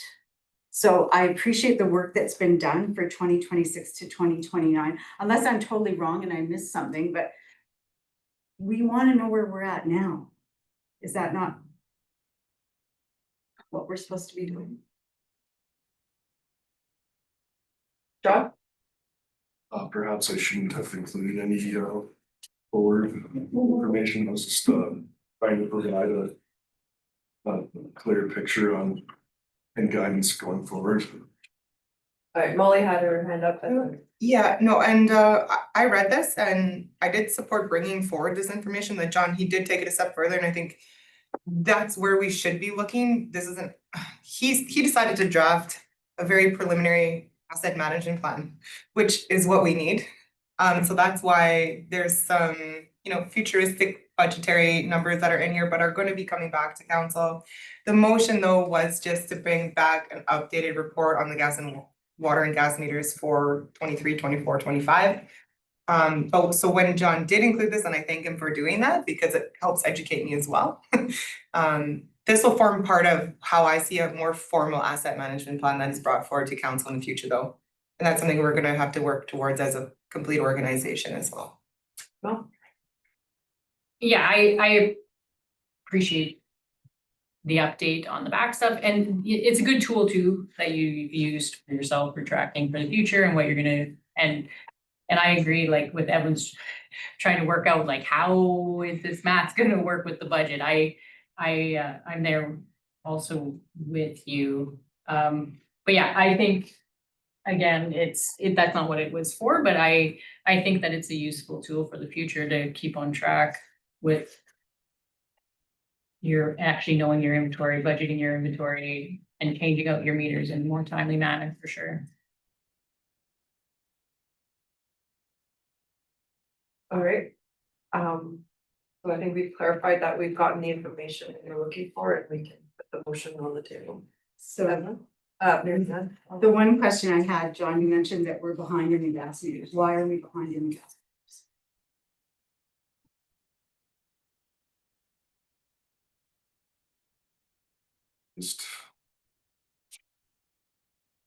We just don't have the manpower to be doing it all the time with other work that we've prioritized.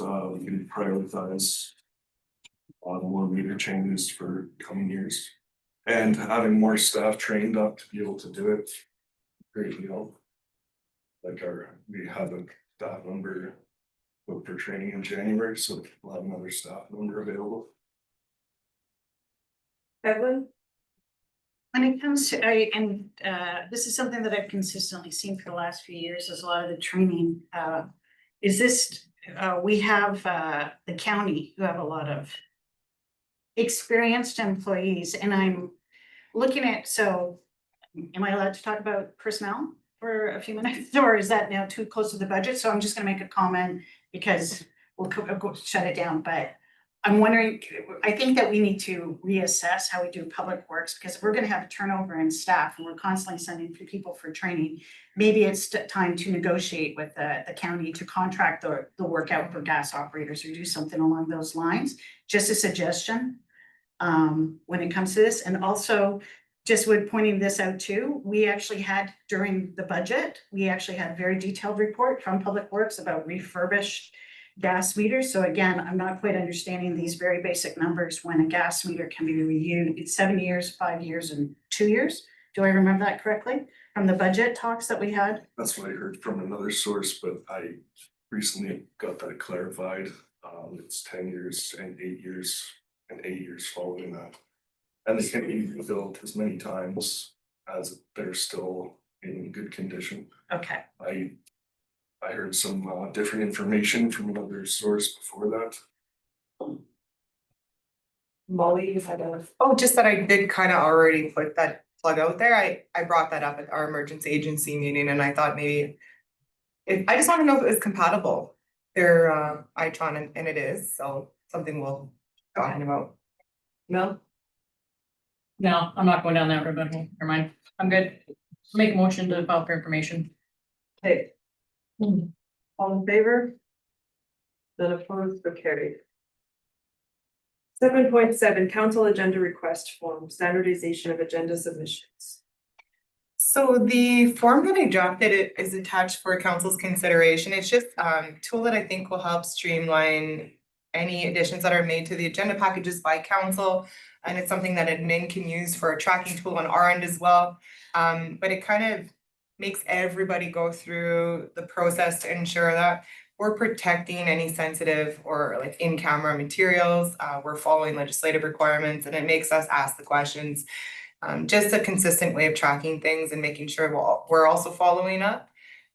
So it's just a draft form at this time. Council can choose to approve it so we can start implementing right away. We could also look to implement it at a future meeting when we already know there are some changes that need to be made to the procedural bylaw. It could be integrated formally then, but it also could just be used as an administrative tool at this time as well, so. Marianne? Thank you for that, Molly. CAO Phyton, at this time, I'd like to move that council defer the use of the CAR form to be presented to a new council for consideration of trial use and implementation in the fall of 2025 after the procedural bylaw is updated. Any further discussion? And is there any feedback on it, I guess, too, if that's something? Well, I reviewed it and I liked it. I just think, I like the motion that was made because there's gonna be other people potentially in these spots and let them make that decision for themselves. So. I liked it as well. I just feel the same way. I had one more thing, just, it's a bad time to ask, cause it's right at the end of our term. I have found there just something to think about in the future. I've found that when the agenda comes out to council, so we put in our things 10 days, make sure admin has time. So when it comes out to council though, you guys aren't at work anymore. Like if I had some questions and I On a had, Friday? yeah. So like, for instance, this, if I had reviewed it, I would have been like, you know, you could give some feedback or if you had some questions. I feel like I'm limited on my time to be able to say those things or give feedback or send an email, you know. before the meeting. So it's just something to keep in mind. I don't know how to fix it. I don't have any clue how to fix it. I just wanted to give that feedback because I don't want to send an email to council and administration on Friday night or Saturday morning, or potentially when I'm reviewing my agenda at midnight. You guys probably don't want to hear from me. So Yeah, it's a it's tough just one a to- thought Yeah. to keep in mind for the future, because I do find it hard to be, like, when I'm going through it, I have things listed and I'm waiting till I'm here.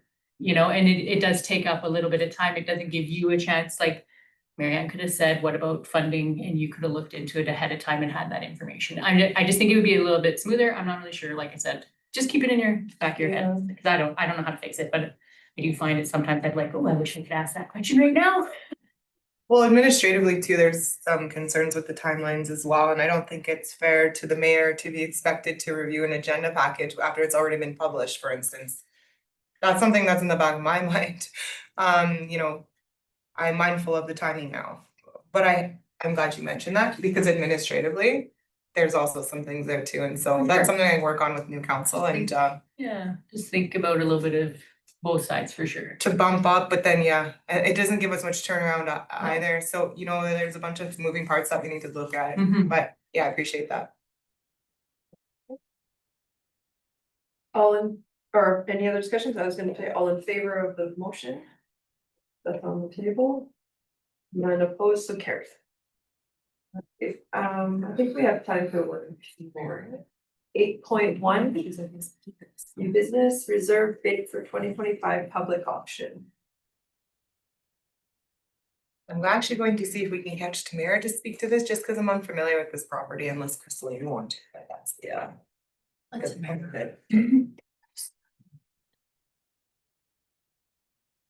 I have a rough sense as to where it is. We have a map attached to that indicates where it is. Marianne? Yeah. So while we're waiting, and I know Pam's online too, and I like the idea of the map. If there's any way that we can pull up the assessed value, because the amount we're looking at is the market value. I'd like to know what the assessed value is, please.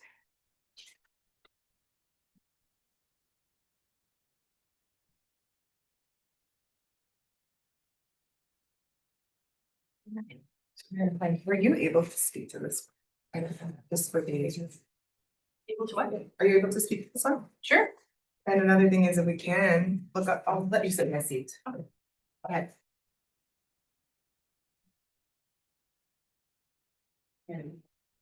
Mine are just. No, everyone. I'm just market value. Yeah, go ahead, I'll be right back. What is assessed value? This- This is assessed value, it's not market value, it's assessed value. So just. Yeah, sorry, Location. of this. This one is down 855, heading next to church, yeah. Oh, So the empty vacant lot, one. yeah. So Marianne? Does it have any facilities on it? Is there? it's a vacant lot. Sorry, it says the market value. On page. 66. So we contract out our through tax supervise through this, and they recommended this as our reserve bid. Which is our assessment value for the year.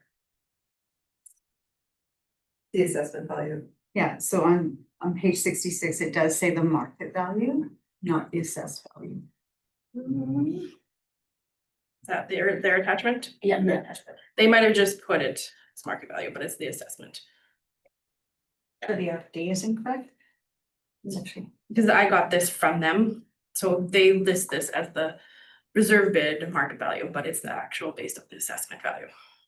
From the assessment. Yeah.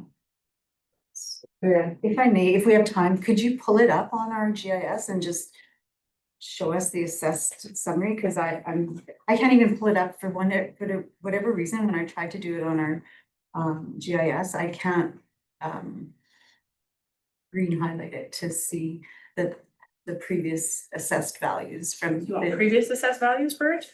Or? I just had that up, I can run back and. Sorry, The previous assessed, well, I just heard you say it was confirmed at that, but you want the Yeah. previous years? Can we go even to 2023?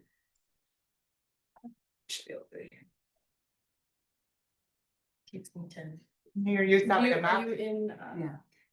yeah, but when I put in the role, it doesn't come up. Because as council, we made a motion to increase the vacant. The property taxes on vacant lots, so that would be consistent with prior to that change in 2020. Yeah, thanks for clarifying why you wanted that information, because I was like, but need to. It seemed a higher, amount of, like even on, like I said, I'm stuck on page 66 in the table, it says market value. But it says unless there's a discrepancy between the two. Oh, sorry. They'll use Sorry. the assessed So this value will show as this. the market value. Like, that's what it says. So, So it's saying. yeah, why I'm Do you saying want it that, for 2023? yeah, Before we. 27,500. same. Yeah. It's interesting because we increased our, vacant tax rate. That's the dynamic rate, that's not based on assessment, or it's not assessment. It seems high with no facilities. That's it. I bought mine. Oh, okay. Well, more than that, actually. Just the square footage on that.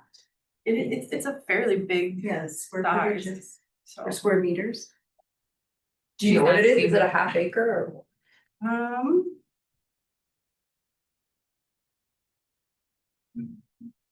Probably more than that. I don't have it in, it's in 11,123 square feet. Yeah, but I find that, I really would like to look into this just a little bit more because there's no access to it. Like there's a lane, then there's a huge drop and it's just a property in between three. There's no, I thank you for pointing that out because, I really did question that because it is. Even the lane that it's off, it's not even off a proper street or lane.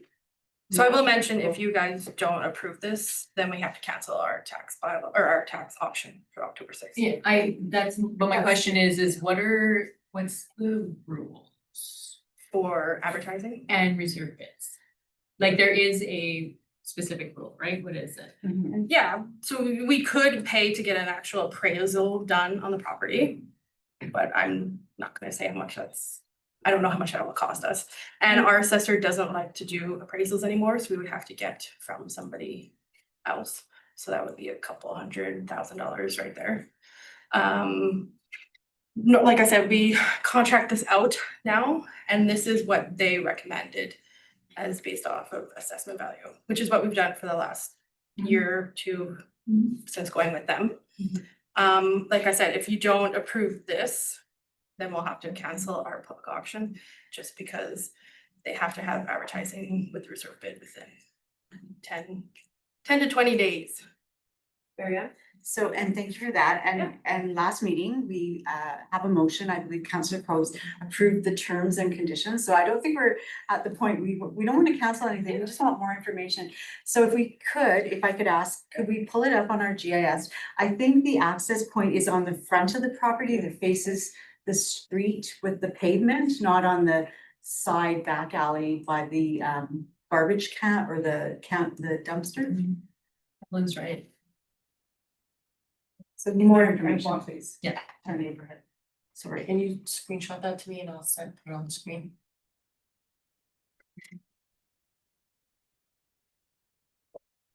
It's a quarter acre. Or after lunch, sure. The reason I'm questioning this is because it truly is not sellable for, it's not this is why it's an empty lot, is because it's not sellable to put a home on. It really is, if anything, the ideal would be the one owner, yeah. Who has such a small lot. But not for it's not worth, no one's gonna pay $27,500 for this, so I find the assessment completely out of whack because. I do believe, and I agree with what you're saying, I believe that previously on the GIS, it would show the access points, right? In even in the aerial view, it shows where how would the property owner says it, right? So based on, if they pull it up, I think it's already noted, it's just probably grown in. I thought it, Because of the lawn maintenance, it's maybe grown in. So that's you could be right. Yeah. That's close, I think. The road plan. And you basically put it up.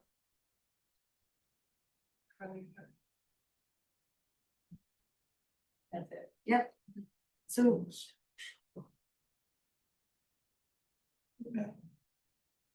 So so the access is 50th Street, but there is a drive there, like it's right on the corner of the turn, so. Yeah, it's off 855. Yeah. I think. Yeah. It is, I'm just surprised that the reserve bid, that's all. and it's zoned as residential.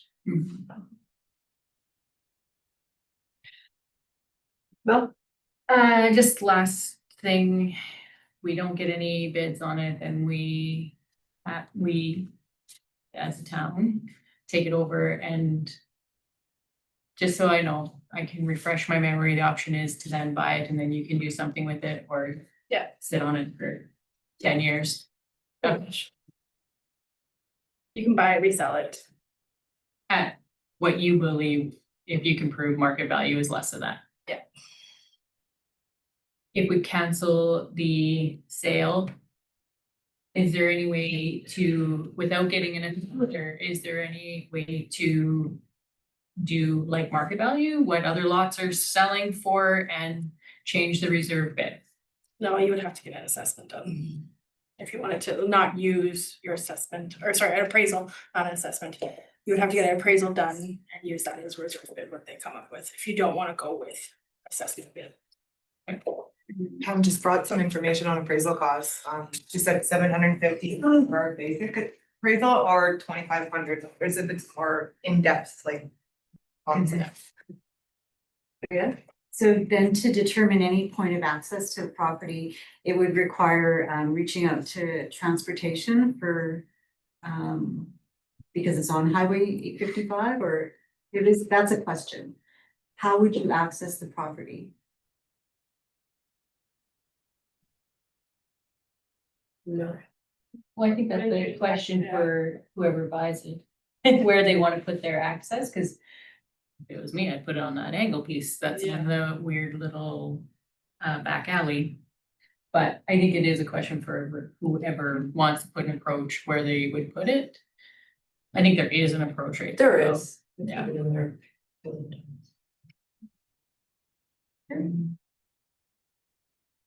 Evelyn? So I have seen in with other municipalities that after they have a public auction, that the property is then actually added to the agenda for discussion. So should we do something like that? Because right now I know that admin can't answer a lot of, or can we maybe even have a closed session, like for more information? I'm just spitballing it out there, but I don't want to cancel the public auction, but I am questioning the $27,500 assessment value on it. And this has been a problem property during our administration. And it's going to continue for the next council, so I wouldn't mind making some sort of decision, perhaps at the next meeting, how to proceed so that we're not dumping it onto the next council. No, Okay, so then I think to move this forward, we need to decide if we are willing to potentially have a public auction where nobody buys it. And it lands on our lap, and then we deal with it how we see fit, which would be to what I said earlier, or we postpone it and get an assessor. And potentially find somebody to actually buy it and develop it. Those are our two options right now, so I think that's what we need to decide if we're gonna go ahead with 27.5 or not, but those are potentially what could happen. Marianne? And with all due respect, we have decided as council at the last meeting, motion 632, that we're proceeding with the auction. And Without the information, that motion was made without the information. but we agreed to the terms and conditions. Based on it's always the assessed value, and I don't think we as council have had a discussion with administration on the amounts of the tax arrears. I don't know if that plays into part for cost recovery on this property.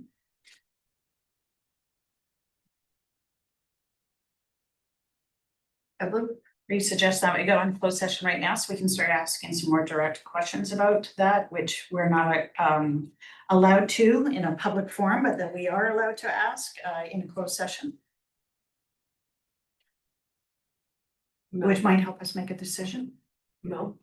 Yeah, that was my only question. Will that help anybody make a decision? It doesn't help me make a decision. I'm just wondering if it help, like, does that information provided to help you make a decision on if you don't want to postpone, then that's what, we're just gonna make a motion. Like, if that's what everybody is leaning towards, and then, and like you said, bring it back to the next meeting once the outcome. October 6th, it'll be on the agenda anyways, right? Yeah. It's for the public auction. Yeah, so it can be on the agenda to discuss what to do with it at that time. If need be. I'm assuming that we're buying it, you love that, that's terrible. I haven't had anybody inquire about it. But it has been advertised, not with the reserve bid, but in the Alberta Gazette already. Cause it has to be 90 days before the public auction. Can we defer this to after lunch? Is that going to help with decision making though? I just had one more thing just to No. add, I think we just go, like, I'm leaning towards not spending any more money, putting it into a lot, so I'm leaning towards keeping it just as per the motion. Yeah, I would be too. I'd rather not defer it, because we're just gonna eat lunch, not gonna gain any information about it. But. Sure. Okay. Who wants to make the motion? Evan?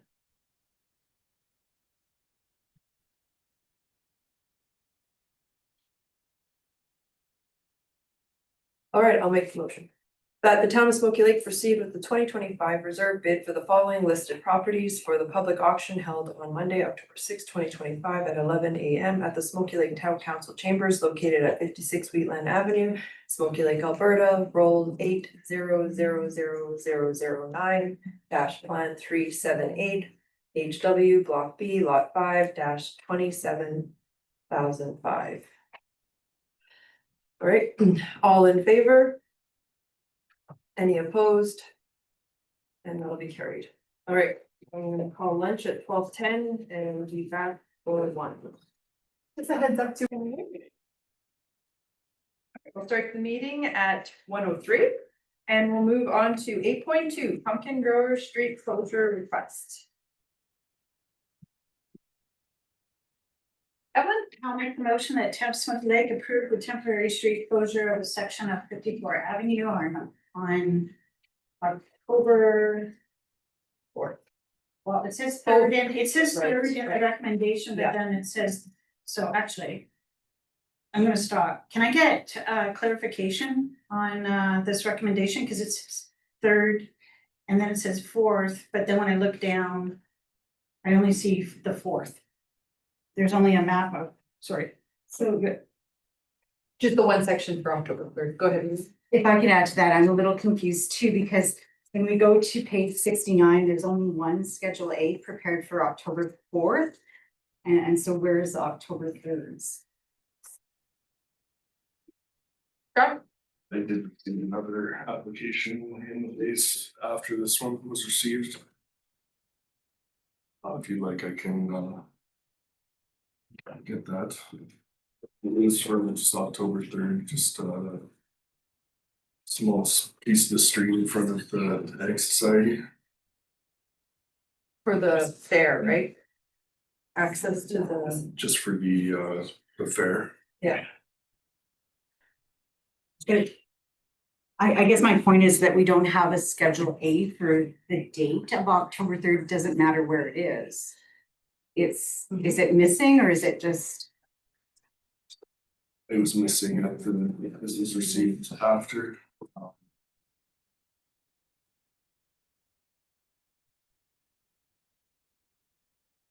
Mm, Do you want it to email to me? I'll share it to the screen.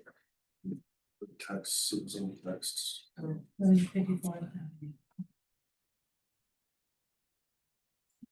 The same section from the connects clubs. So, so the recommendation is correct, so it's approve the closure in front of the complex on the third from 3 to 11, and then from 7 to 6 on the fourth. on the fourth. Including more sections, obviously. Mhm. Okay, People later.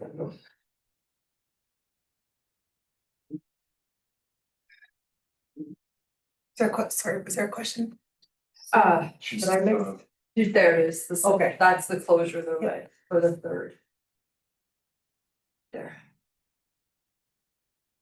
So should that be included in our agenda package or? It should have been ideally, but it was missed.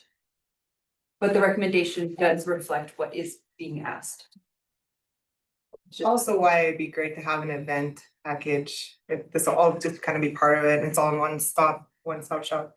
Yeah, there's some pieces that came in later. Evelyn? Make the motion that Town of Smoky Lake approve the temporary street closure of a section of 54 Avenue on October 3rd from 3 p.m. to 11 p.m. and approve the temporary street closure of sections of West Railway Drive, White Earth Street, Wheatland Avenue, Willow Creek Street, McDougal Drive, and 54 Avenue on October 4th from 7 p.m. to 6 p.m. for the purpose of the annual Pumpkin Way Off and Fair event. There's no further discussion. All in favor? None opposed? Okay. 8.3, Riverland Recreational Trail Society Fund. So this was just an ongoing annual request for operating funds for multi-year requests, actually 25 to 2027. So there's a bit of information in the letter itself, but just for annual funding to cover operational costs. We've supported them in the past. This one just came in kind of partway through the year, but what I wanted us to do is just flag this so that we're kind of earmarking it for the years ahead. But for this request here, I think you're asking for $1,000 per year for 3 years. No? I was gonna put the motion on the floor, but if you want a little quick discussion, sure. Or just a quick question to the our Assistant CAO for Finance, was this already included in the 2025 budget? Because we just got the request, so It can be in the budget, yeah, it wasn't like specific from a motion to be in the budget, but we're good. It's every year, so. We haven't changed the budget, so we didn't decrease it from $1,000, right? It would have been absorbed into that. It can be absorbed. under the equipment and rental maintenance agreement? GL or? No, that would be, Grants to, there's the grant, it would come under the grants, right? Grants to, It's in the one that she said, in the background, that's where motion was to come from, was entitled equipment rental maintenance agreements, like Marianne said. Yeah. So is that And- where we have it in the 2025 operating budget? that's my where, apologies. maintenance agreements, yeah. Well, okay, I'll go ahead and make a motion, Town of Smoky Lake support the Riverland Recreational Trail Society for a 3-year term with maintenance costs for the Alberta Iron Horse Trail in a total amount of $3,000, $1,000 per year to be funded from the 2025 operating budget entitled Equipment Rentals and Maintenance Agreements. The administration include the remaining portion in the future operating budgets for years 2026 and 2027. All in favor? None opposed, so carried. And we move to 8.4, 2025 municipal election counting centers. Let's see if we've got it. This is just routine election procedure that in our procedure bylaw states that the counting center shall be established by motion of council. Just deeming the Ortona Drop-in Center Counting Center, as will bring the advanced voting polls and the institutionalized polls over to our final counting, just routine.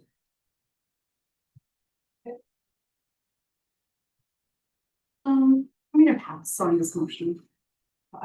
Because I filed my paperwork, I don't want to make it, but I can still vote on it. Okay, Evelyn? I'll make the motion that Town of Smoky Lake designate the Smoky Lake Ortona Drop-in Center located at 124 White Earth Street is the official counting center for the 2025 general municipal election for the Town of Smoky Lake, and administration advertise in accordance with the Local Authorities Election Act, Section 35(1), notice of election, and in accordance with Town Bylaw number 009-2021, public notification advertising bylaw. All in favor? None opposed, so carried. 8.5, 2026 ATCO franchise. So there's a short window for the ATCO franchise fee to be increased. So that is why it is in front of you today. The recommendation is to increase it to 8%. It's been 7% for quite a few years. Since 2019, that's when that has changed to 7. If we keep it at 7%, it will, our general revenue from the franchise fee will actually decrease according to their estimate. So we're recommending to change it to 8% to.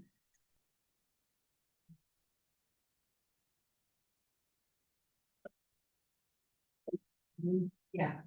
Well, it's not a lot more. Leanne? And when would the change become in effect? January 1st.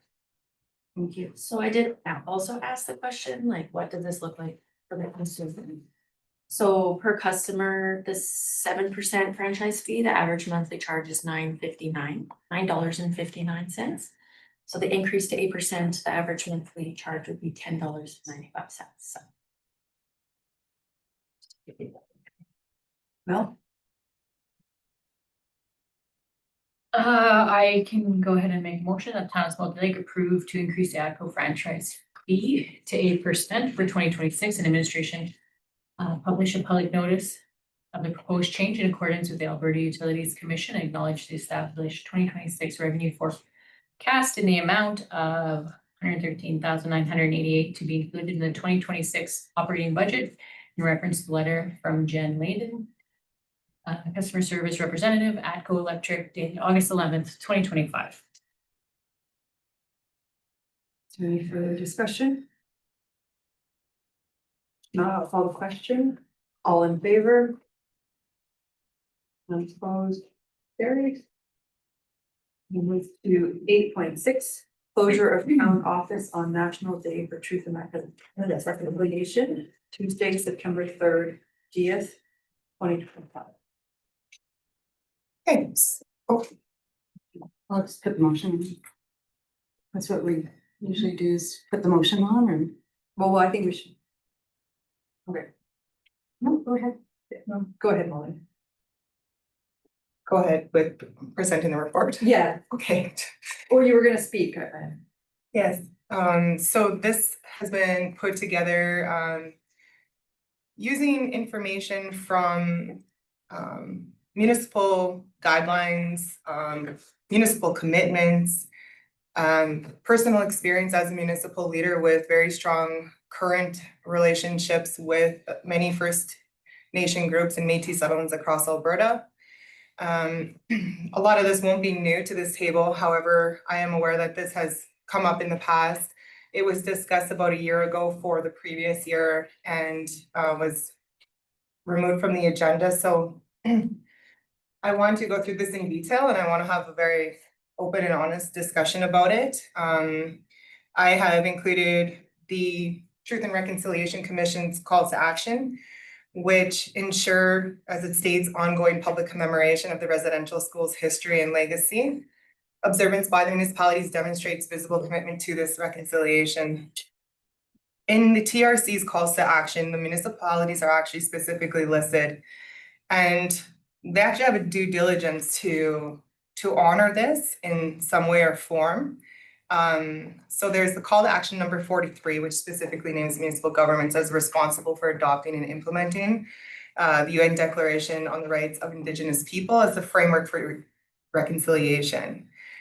Underneath number 57 for public service, it also speaks about the providing of education for public servants on Indigenous history, which should be an ongoing thing, not just September 30th. Number 80 also speaks to this is a statutory day of commemoration. Closing the office directly supports this intended commemoration and learning. We have a demonstrated commitment through territorial acknowledgement, and we actually have a proclamation for this day as well. So we have a number of things that I will say check the boxes. But this is to take it a step further and demonstrate that it actually is a visible commitment. We also have Métis Crossing. We have, as you know, we're within Treaty 6 First Nation land, Métis Nation Zone 2. And we're trying to continue good relationships with our Indigenous neighbors. I attended the citizens gathering that took place at Métis Crossing, and a constant message I heard very clearly on the stage was that municipal relationships are sometimes most challenging to maintain between the First Nation groups and the municipal leaders. They can be the most important ones though, if they are treated properly. I have a number of different hats, of course, outside of this table, and one of them is being an assembly speaker for our First Nation group. And I've had conversations with them and other groups and I asked them, you know, what is their take on municipal offices staying open on this day? And they do see it as disrespectful. I realize sometimes people close the offices and do different lessons, learnings, or different partnerships, and that's great too. But visibly, kind of regardless of what happens behind the scenes, they do see it as that way. And as a municipal leader, I just want us to ensure that we are, you know, like I said, not just checking boxes, not saying we are, but there should be some strong alignment between what we do and what we do internally versus what the public sees. A lot of businesses in this town also do close down. The county itself is closed down. It's nice to have alignment with the county where we can. There's a number of other similar I just included some similar municipalities, both in size and, you know, distance from us. So Smoky Lake County is also closed, Town of Redwater, Athabasca County, Town of Athabasca, Lac-La-Biche County, Vermont County, County of Two Hills, and the MD of Bonnyville. There was one more thing, sorry, that I was gonna mention here. As Rochelle mentioned already, the Métis Crossing is also putting on an event, and this is a little bit different from previous years where we've had different options to partner on different events. So being closed would allow staff to attend the event on that day. You can still have it so that you have your emergent services kind of on call and available to assist. You would still maintain those services. And I think the public is understanding of it. It's unfortunate that the federal government left it up to municipalities to decide, because I do think it causes some friction and it causes some tension and it causes some awkward feelings among staff as well. When they notice most of the businesses are closed, the federal banks are closed, and it's an odd alignment, and it puts, I think, everybody in an awkward position. So there's a list here of if we were to proceed on closing. I don't think it's too short of a time frame at all. There's just a number of things that we would need to make sure that we do follow. We also have a flag protocol policy, which includes half-masking for National Day of Truth and Reconciliation as well. We have the ability to coordinate with our existing personnel policy if we choose to. Yeah, I think that kind of covered it. So open for council discussion.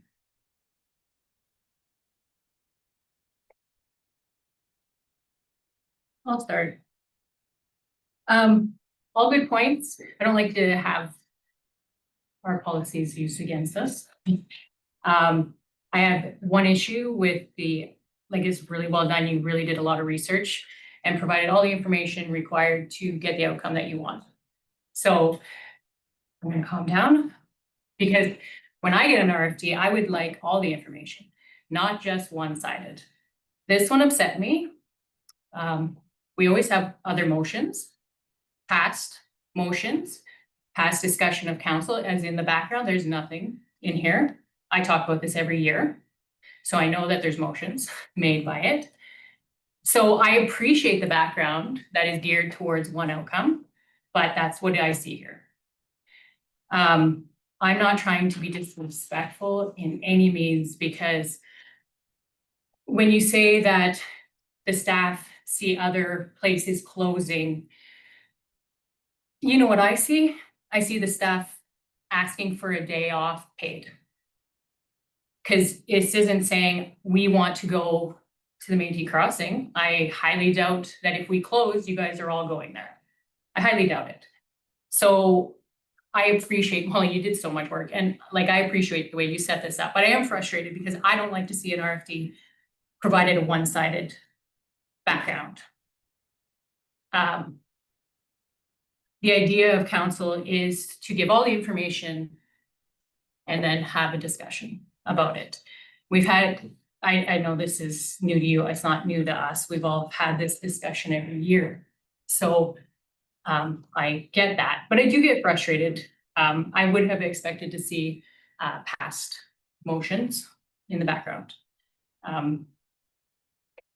Now, I am only one voice. We have done different things in the past that could have been provided in the background. Like, I think we gave time off to go. The town was partnering with, and we gave paid time off to go to these things. Like, that background I would like to have seen in here, besides just background of why this day should be paid off.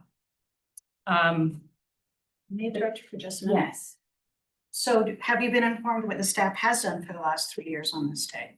Because that's not included in this. I want to follow up on this because we have had a discussion about this. So what have the staff done for the last 3 years? I had asked what had happened.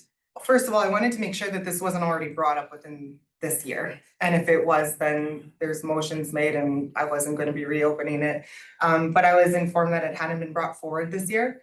I see there was in 2024 is my understanding from what I was told by staff that it was actually excluded from the agenda. It was brought forward but excluded, so there wasn't a motion on that. There was a motion made in 2023 that Smoky Lake adopts a personnel policy with the amendment to actually exclude Truth and Reconciliation. That's what I have for background, so. To exclude it, just to correct, As to exclude it a named as holiday, a, named holiday. as a paid, No, it Like- just says a named holiday under under section 11.0, which would be where that is, but it wasn't in the motion, so. okay, but Yeah. well, it's under. What's the word I'm looking for? Stat. Oh, a stat holiday? Thank you, yes. If I'm gonna weigh in on this, and again, thank you for the preparation that you put into this.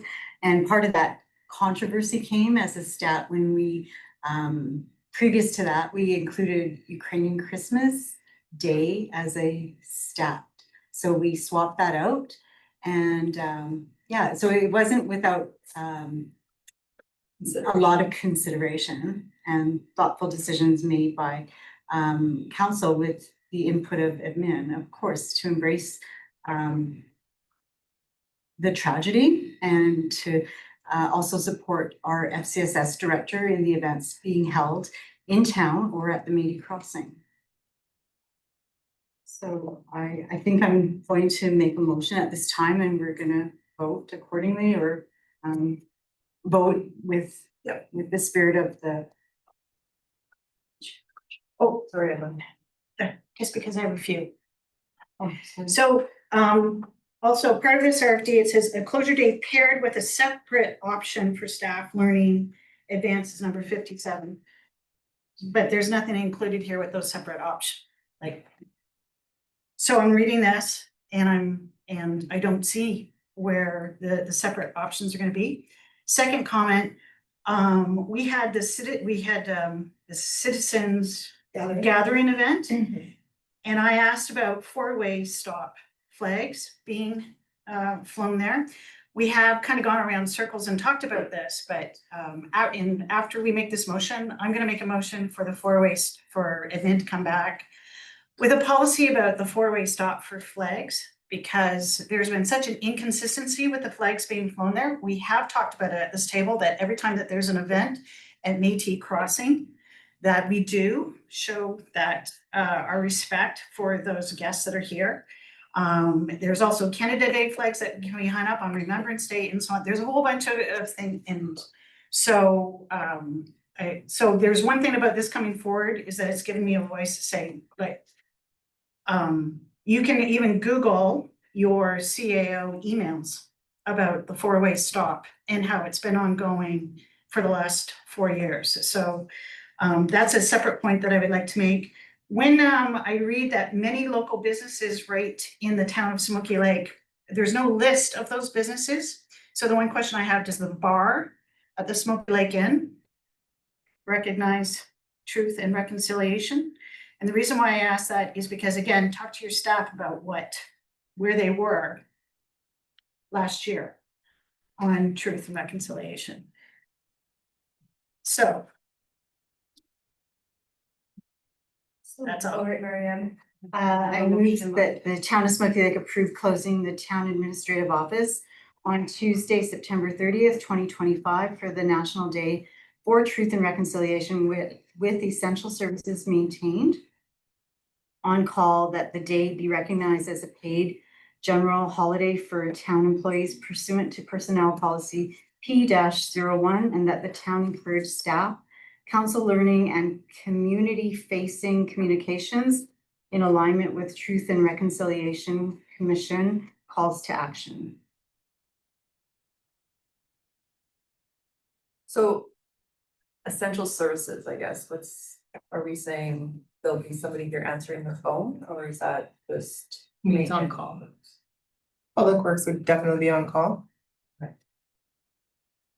And if there was anything else deemed as essential services by council.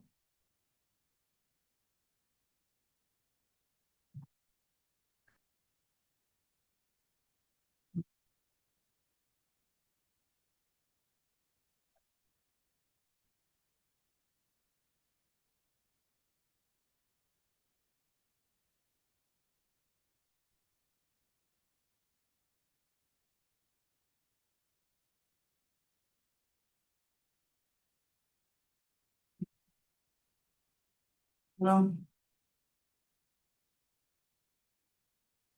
But this is then obviously just a one-off, that's not in our policy set, or is this ongoing in this motion? No, Just for, it's identified as the date, Tuesday, September 30th, 2025. I think there needs to be a bigger discussion, If it passes. yeah. There. All right, all in favor? Any opposed? Motion failed.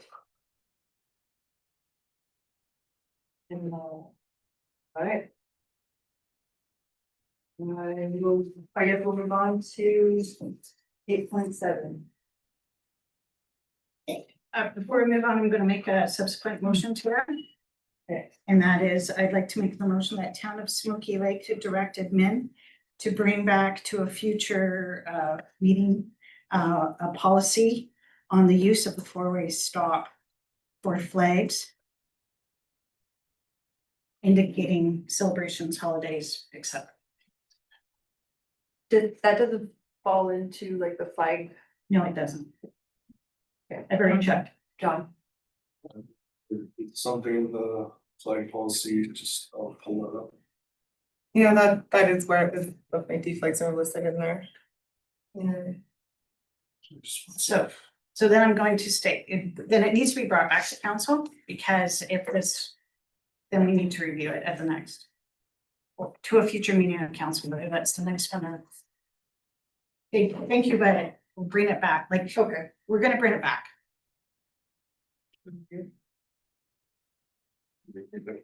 Yeah, it's currently in there. No, it's gonna be brought back to council, then we can have it in front of us and read it over a weekend in the agenda package. Thank you, John. And just clarity on that, so we're not asking for a new policy, we're asking for an addition or an amendment to the existing policy. if that's the case, because I'm bringing up what happened with we've had inconsistency with the flags at the four-way stop. And I remember that we've circled around this, again, go through your emails, so I'll leave it up to admin to bring it back to, because clearly edits have to be made. And whether that's an existing policy or a new, I'll let admin do that. Okay. All in favor? None opposed, so carried. All right, 8.7, policy and bylaw development and review committee of the whole and governance toolkit. So this was put together just as a suggestion for what I think might be a better platform for revisiting our policies and bylaws, an opportunity for council to provide feedback in a setting that's a bit more informal and focused on the policies and bylaws in front of you. It would help admin also come up with, I guess, an inventory and a schedule as to high priority policies and bylaws, things that are kind of already on the list, our impact operation, and then filters through that in kind of in a glance, a schedule ahead of time. So I have just put together a very basic framework, what I'm calling as a governance toolkit. You'll hear some municipalities have policies for policies, but it contains a lot of that same information. So it just provides some neutral templates, which we would then, tailor towards what's being discussed. But visually, they would need to be worked on, but the framework is provided as to what the contents need to be in both policies and bylaws. And what I did was I actually referenced the the current municipal affairs guideline for writing bylaws. Policies are a bit looser. I've referenced what I've used in other municipalities, and then I also looked at what we currently have just to see where the consistencies were with all the framework that's already out there, and then kind of created what you see in front of you. So utilizing the committee of the whole meetings, like I said, it's a bit of an informal setting, but still structured in a way that allows everybody to share the feedback, the input. Admin can ask clear direction. We can get some more information out of council if we have questions or vice versa. But then it allows us to have a chance to take that away, process it, work on it, apply the framework that we need to use, and then come back. And as you know, at the CAL meetings, you can't make a motion per se, but you can make a recommendation for it to come back to a regular council meeting where the actual motions would be made, either approving the bylaw or policy or asking for further revisions. But hopefully by the time it gets to that point, we've already kind of created a close to finished product for council to approve. So we also realized too, this requires a lot of resources. I've put in just a section about applying for an internship. I think that it's a useful way, and it's not dependent on this. We have a number of policies and bylaws we need to update, and that's the fact. But there is potential to look through the Alberta Municipal Internship Program just to see if there's a position that's a little bit more focused on this process that could help us out with those kinds of things. But again, not dependent on that. So we would look at kind of doing this to start with the new council. So right now it's kind of a weird, transitionary time, but I also wanted council to realize that, yes, there are a lot of ongoing policies and bylaws, and a lot of them say defer to the new CAO, defer to the new CAO. And that's fine, but it's just a way of then going through all of those and making sure that we clearly understand our priorities as well. I would anticipate that we would bring forward the schedule to council and just say, hey, administratively, we've looked at the follow-up action list, we've looked at what's online, and what we know the internal challenges are with some of our policies and bylaws, and from there prioritize a list to bring forward to the new council with what that schedule looks like. And provide some training to staff as well to help when it comes to writing new ones or transferring and updating the older ones as well. Go ahead. Yeah, I think it would really help streamline when it comes to policies and bylaws when they come to your council meeting, and it'd probably be a lot.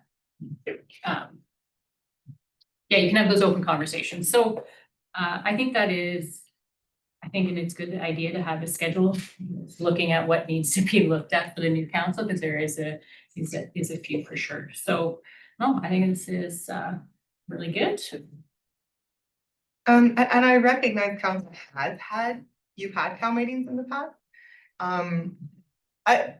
To be honest, I've seen it work really well. I know it's been tried, but I think right now we need a better process, and I have seen it work really well through Cal meetings to just focus on policies and bylaws. And then where you have your one-offs, you can use it for, similar to what we're doing this afternoon for the business planning, for the CN station. It can be for it's typically called a strategic session, I will say, but in our procedural bylaw right now, there's really only an option for special meetings, regular meetings, and then the Cal meetings. And I think that this is more suitable for policies and bylaws, so.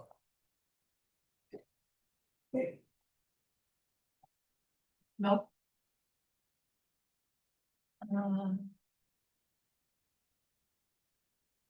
I'll go ahead and make a quick motion on the floor that Town of Smoky Lake provide endorsement of using committee of the whole Cal meetings as a recurring platform to review, provide feedback, and to prioritize policies and bylaws, creating a systematic, educational, and consultative approach prior to formal council approval.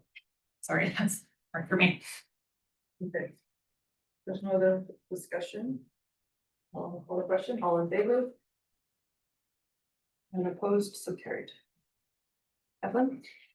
Just one point, after the fact, you have highlighted code of conduct bylaw as being one of the mandatory bylaws, but Bill 50 has repealed that.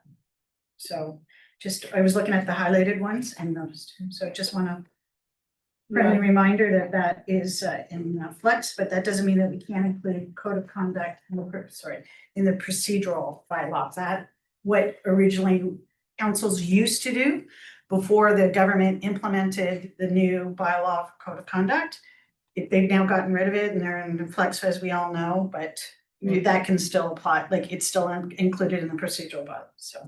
Yeah, this document that's highlighted there, that's the basic principles of bylaws that was issued by Municipal Affairs, so that's their most recent one, and I understand there will be changes to that, yeah. Yeah. But we had a meeting just to figure out what we're gonna go through at the organizational meeting with the new council. And I think we were gonna include it just as an FYI, because there's a lot of content in there that, you know, helps with councilors' overall role. But hopefully by then, we have some more direction on what that's gonna look like. It's a good idea, though. If I may, the reason why I'm also bringing it up is because I've been part of other meetings with Alberta municipalities where we've talked about this part of it and how we've been doing it. And I also see that there are other councils that seem to be lost without their bylaw, but without that code of conduct, like it's happening in Lac La Biche, you know, but it is still a part of the procedural bylaw. We just default to what we had before. And we can also include it in the procedural bylaw because the next council, let me rephrase, the next council can still include a lot more in the procedural bylaw because it's their procedural bylaw. And I'm sorry, I know the motion was already made, but one thing I forgot to mention that was just part of the background on this report, or at least I think it was. I think I made a mention of the fact that we're gonna look at also revising the council report templates just a little bit as well. And so that's something that'll be a new council thing as well, but part of that is I think there are some good sections missing, such as communication, like what a communication plan would be for whatever the item is being discussed with council. Sometimes we lose sight of that. You know, another thing too, like previous motions. So you know, I didn't leave any of those previous motions out intentionally by any means. But every municipality has a different way of doing it, and sometimes I see previous motions, sometimes not. So I think just having, if that's what this council wants to see or moving forward, is applicable previous motions, or just having that background broken up into little sections that council wants to see. Yeah, and I don't mean to imply that you did do it on purpose, but I don't want to imply anything. What I'm saying is that the background information was all provided was one-sided. So there was you didn't provide any background information on that one topic of our actual background here. Like what we've done in the past for staff, what has happened in the past few years. So I get tired of doing the same thing over and over and over again. And like I said, it's your first year, day, week, month here, so I don't expect you to, but I I just do expect when we're provided information that I get all the information. I get provided information from all sides. So I'm gonna go backwards, and I know we shouldn't do this, but we have had situations in the past where it's one-sided information. I get all the information required to make one decision, and but when you start asking questions and breaking it down, then you realize that there is more information that just isn't provided. I don't think you did that. I just want to make sure that that doesn't happen so that we have all the information necessary to actually make a proper decision here, not a decision that administration is leading me to one side, right? Or there needs to be more, I guess, beef underneath the options, right? A little Council bit needs to heavy, see yeah. more. Yeah, knows that was a them. one-sided, right? That was a one-sided, this is our option, and I get offended by it because I feel like I'm being told and led in one direction. I'm not saying you did it on personally, I don't think you did. But I do feel like that's you can go down a bad path that way with other information, whether this one was geared about staff, it could be geared about anything, right? Like and I don't wanna have a bad feeling over it. That's why I felt so strongly about it. So it is true, if we had a different kind of template being used, then that information is provided, and it's always provided, and it's always the same. I should be able to come in as a new CAO and fully understand the picture by reading the report, and you can have I don't think news reporters sit in these meetings, but in a lot of other places they do. Your news reporter is in every council meeting, and it should tell the public the full story of the discussion too. So I just wanna make sure those conversations are, guided so that those points are hit, right? I'll put a positive spin on this too and say just on that, so thank you for what you said, because I agree with you. And also, things have improved that way, because I remember the first year we weren't getting RFDs, period. So the fact that we are getting RFDs now is a good thing, but yes, there is some room for improvement when it comes to these RFDs, as well as there's inconsistency, which is you can pull up an RFD from last year on the exact same subject. There's a lot of information versus an RFD this year that has virtually no information. So that it's just asking for consistency. And I think in order to, that's an administrative policy that needs to be implemented in order to make sure that that is consistently done. Sorry, got off track, that's fine. My fault. 10.1, mayor, councillor, and committee reports. Marianne? I'd like to move that the town of Smoky Lake accept for information the deputy mayor, prosecutor Zaruski, and Councillor Morton councillor and committee report items. And along with the Smoky Lake Agricultural Society, June 2nd, minutes of the board meeting, and Smoky Lake Public Library, June 17th, board meeting minutes. Evelyn? Just want to, so there was also a Highway 2863 meeting, an Evergreen meeting. And two commissions, what's the other one that was? Northeast Muni Court, and I know that the admin automatically send that to admin. So it's sent directly to administration, or admin was present. So that's it, that has been. Municorp, sorry, which one? The two commissions, Evergreen Commission. Okay. May Getting them. 2863 Yeah. Commission, and then also Northeast Muni Corps and FCSS as well. Oh, the report, sorry, you mean the The meeting minutes? Yeah. Oh, okay, Yeah, just sorry. so that's included in there. No. Yeah, I never send the FCSS minutes because she does a report, but I can continue, I can do that. But yeah, I just never do because she has a report all the time, and that kind of. Respectfully, you just personalize it. It's not personal. It's like, Oh, it's, yeah. if we get actually all of the admin to send it to admin, then it takes council out of the Oh, yeah, responsibility loop. which I love, but I don't mind. I can do it. I just never do because she's always here. Okay. All in favor then? None opposed, so carried. Move to correspondence requiring action, 11.1, Village of Andrew invitation to drone technology event.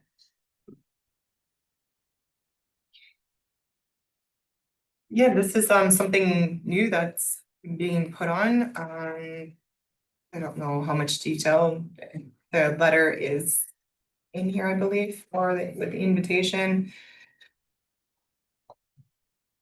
September 24th at 6 p.m. I don't have much more information than council does, other than the fact that I think what they're going to do is they're gonna meet, I think it's in Andrew and then end in St. Paul, and then they're gonna actually, I'm assuming, fly the drone and see what that actual real-time data looks like, but I can't confirm.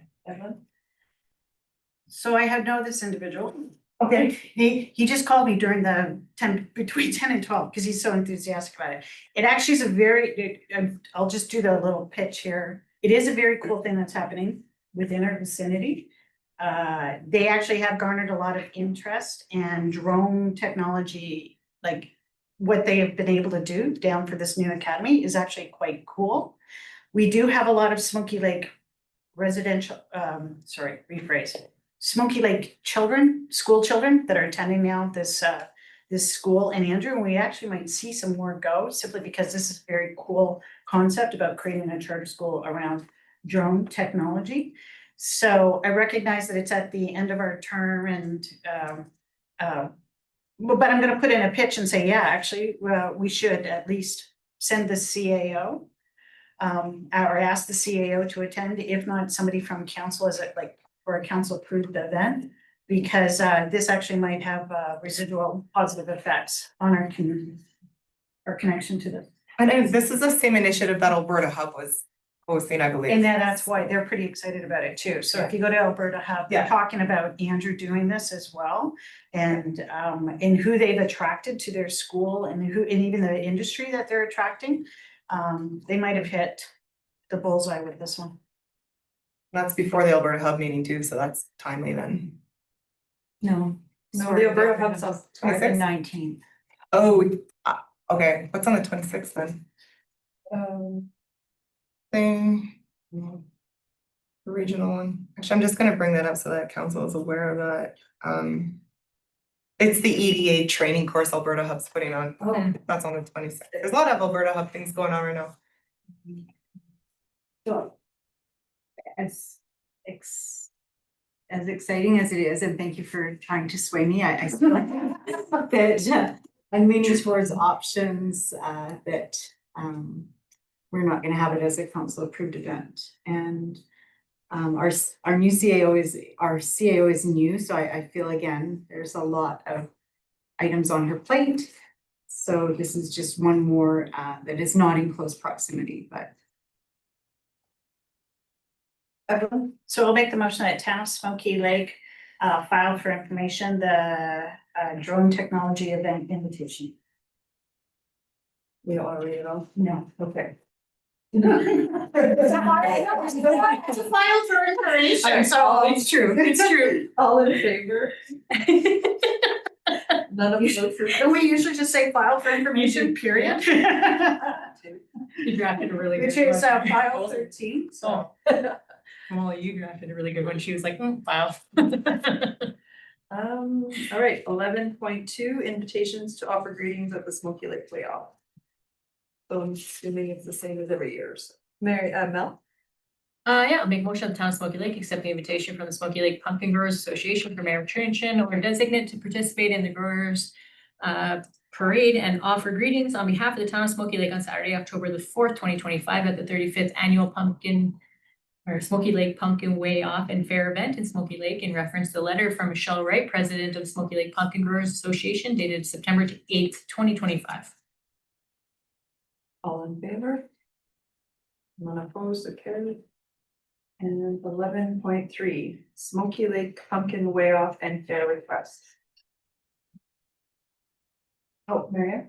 I'd like to move that the Town of Smoky Lake approve the Smoky Lake Pumpkin Growers Association to use town lands located at the Plan 9520627, Area 8, 4478 East Railway Drive, and Plan 9520627, Area 521 West Railway Drive, near the Iron Horse Trail, Pumpkin Park area, and the lot located at 4204 54th Street, behind Country Garden Motel. And for designated parking for the Pumpkin Way Off and Pumpkin Fair on Saturday, October 4th, 2025, in reference to the email from Michelle Wright, president of the Smoky Lake Pumpkin Growers Association, dated September 9th, 2025. So, if I could. You wait. Yes, before, so a couple of things, this is comes to us annually, with the addition of, the property behind Country Garden, that seems to be new. I'm concerned about, you probably mentioned it earlier, the insurance, and if that property is user friendly, or do we have piles of debris that should be I'm not gonna think that that's a good one to include. I think there's other parking choices within the town, but No? Yeah, I would just. I don't have an issue with it, because we are always pressed for parking at this event, which is a good problem to have. I would just, I think it needs to be walked. Just to make sure there is no tire puncturing materials. but I don't even think we should get involved with that property for that use. Let's, Yeah, I think so. I don't have a problem with it as long as it's administration feels comfortable that it is. I haven't walked it. No. Yeah, I haven't walked it as long as administration feels fine with it, but. I'll stand behind the recommendation. if I may, yeah, there's some junk there that needs, yeah. It's a tent with it's one of those soft cover tent frames. So if that could be cleaned up so that it's not embarrassing to the town for people to park there. Well, yeah, we have a pumpkin grower, so I'm looking at you, no, that's tomorrow, the pumpkin growers meeting. This is something I can ask. I don't know if Michelle has gone out there or if anybody hasn't actually looked at it, but I can have the conversation at least, so it's gonna require us to help clean it up. Yeah, my other concern is if it's ready for use, then that's great. Yeah. There is some risk because of the building, if it's an old building that could be a liability. And if there is debris around the buildings, that we don't want to get into a negative spin on this. And then my other comment to admin, thank you, Carly, for preparing all this. I know it's quite labor intensive, but always those maps are helpful. I think you knew I was gonna say that.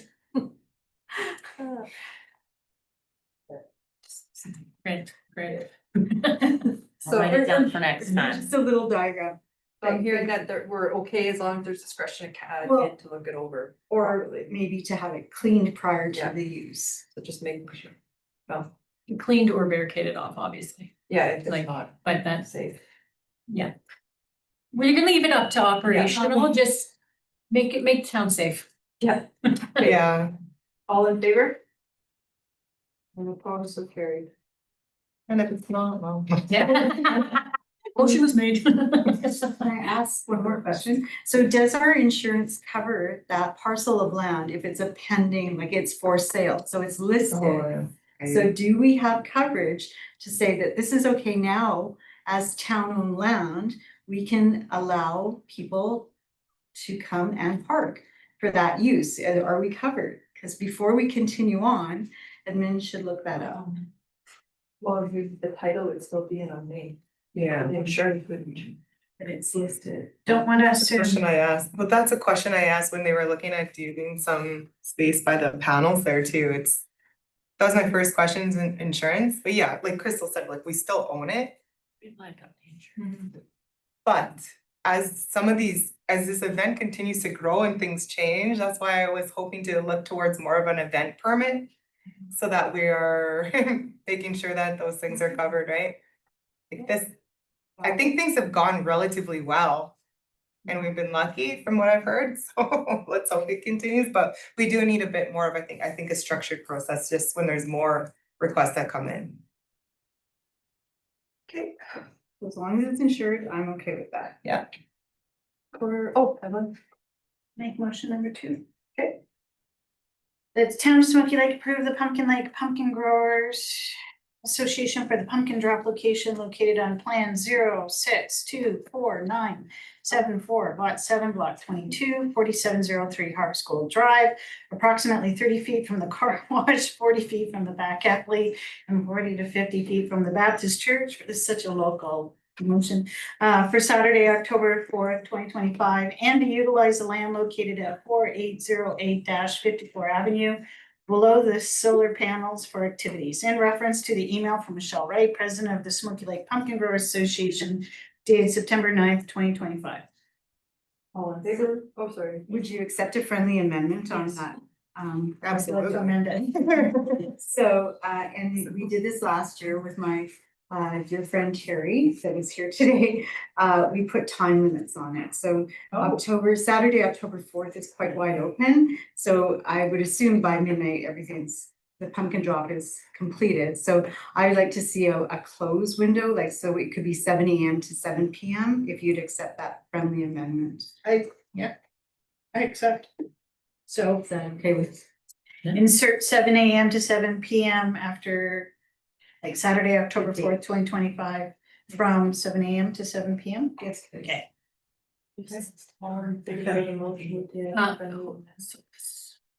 Can you extend your window a little bit? Friendly amendments, It's not left, gonna- right, and It's center. not gonna Clean be up. cleaned up and everything by that date time. I But don't if think it's so. clean up but- for the code. I know, but parking, Usage. yeah, but what if people are still parked there going to events? Yeah, it starts at 5.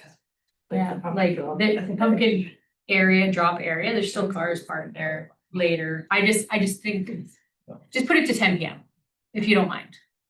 7 AM to 10 PM. It's your turn for a friendly amendment now, Amy. Everybody gets it. Everyone pile on. All right, all in favor? None opposed, so carried. All right, we have one more motion, Mel. Oh. Motion 3. I don't know that we can. Motion number 3, that the town of Smoky Lake accept for information that a request has been submitted to the RCP to provide 2 members. Why do I care? And the public was paying for it. Well, so this is the thing with the RCMP request, yeah. The Pumpkin Growers Association was advised, and I've since talked to the head person in Edmonton about this. They need the request to specifically come through the municipality, and it's just a formality thing. Oh. The request has already come through, though, I will say that, and it's just acknowledging that this is in the works.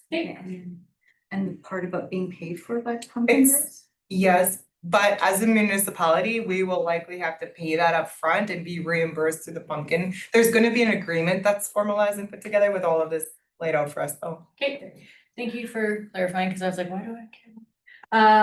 Town of Smoky Lake, except for information that a request has been submitted to the RCMP to provide 2 members for 11 hours each on Saturday, October 4th, to assist with traffic control and show presence, and acknowledge that this will be paid for by the Smoky Lake Pumpkin Growers Association, in reference to the email from Michelle Wright, president of the Smoky Lake Pumpkin Growers Association, dated September 9th, 2025.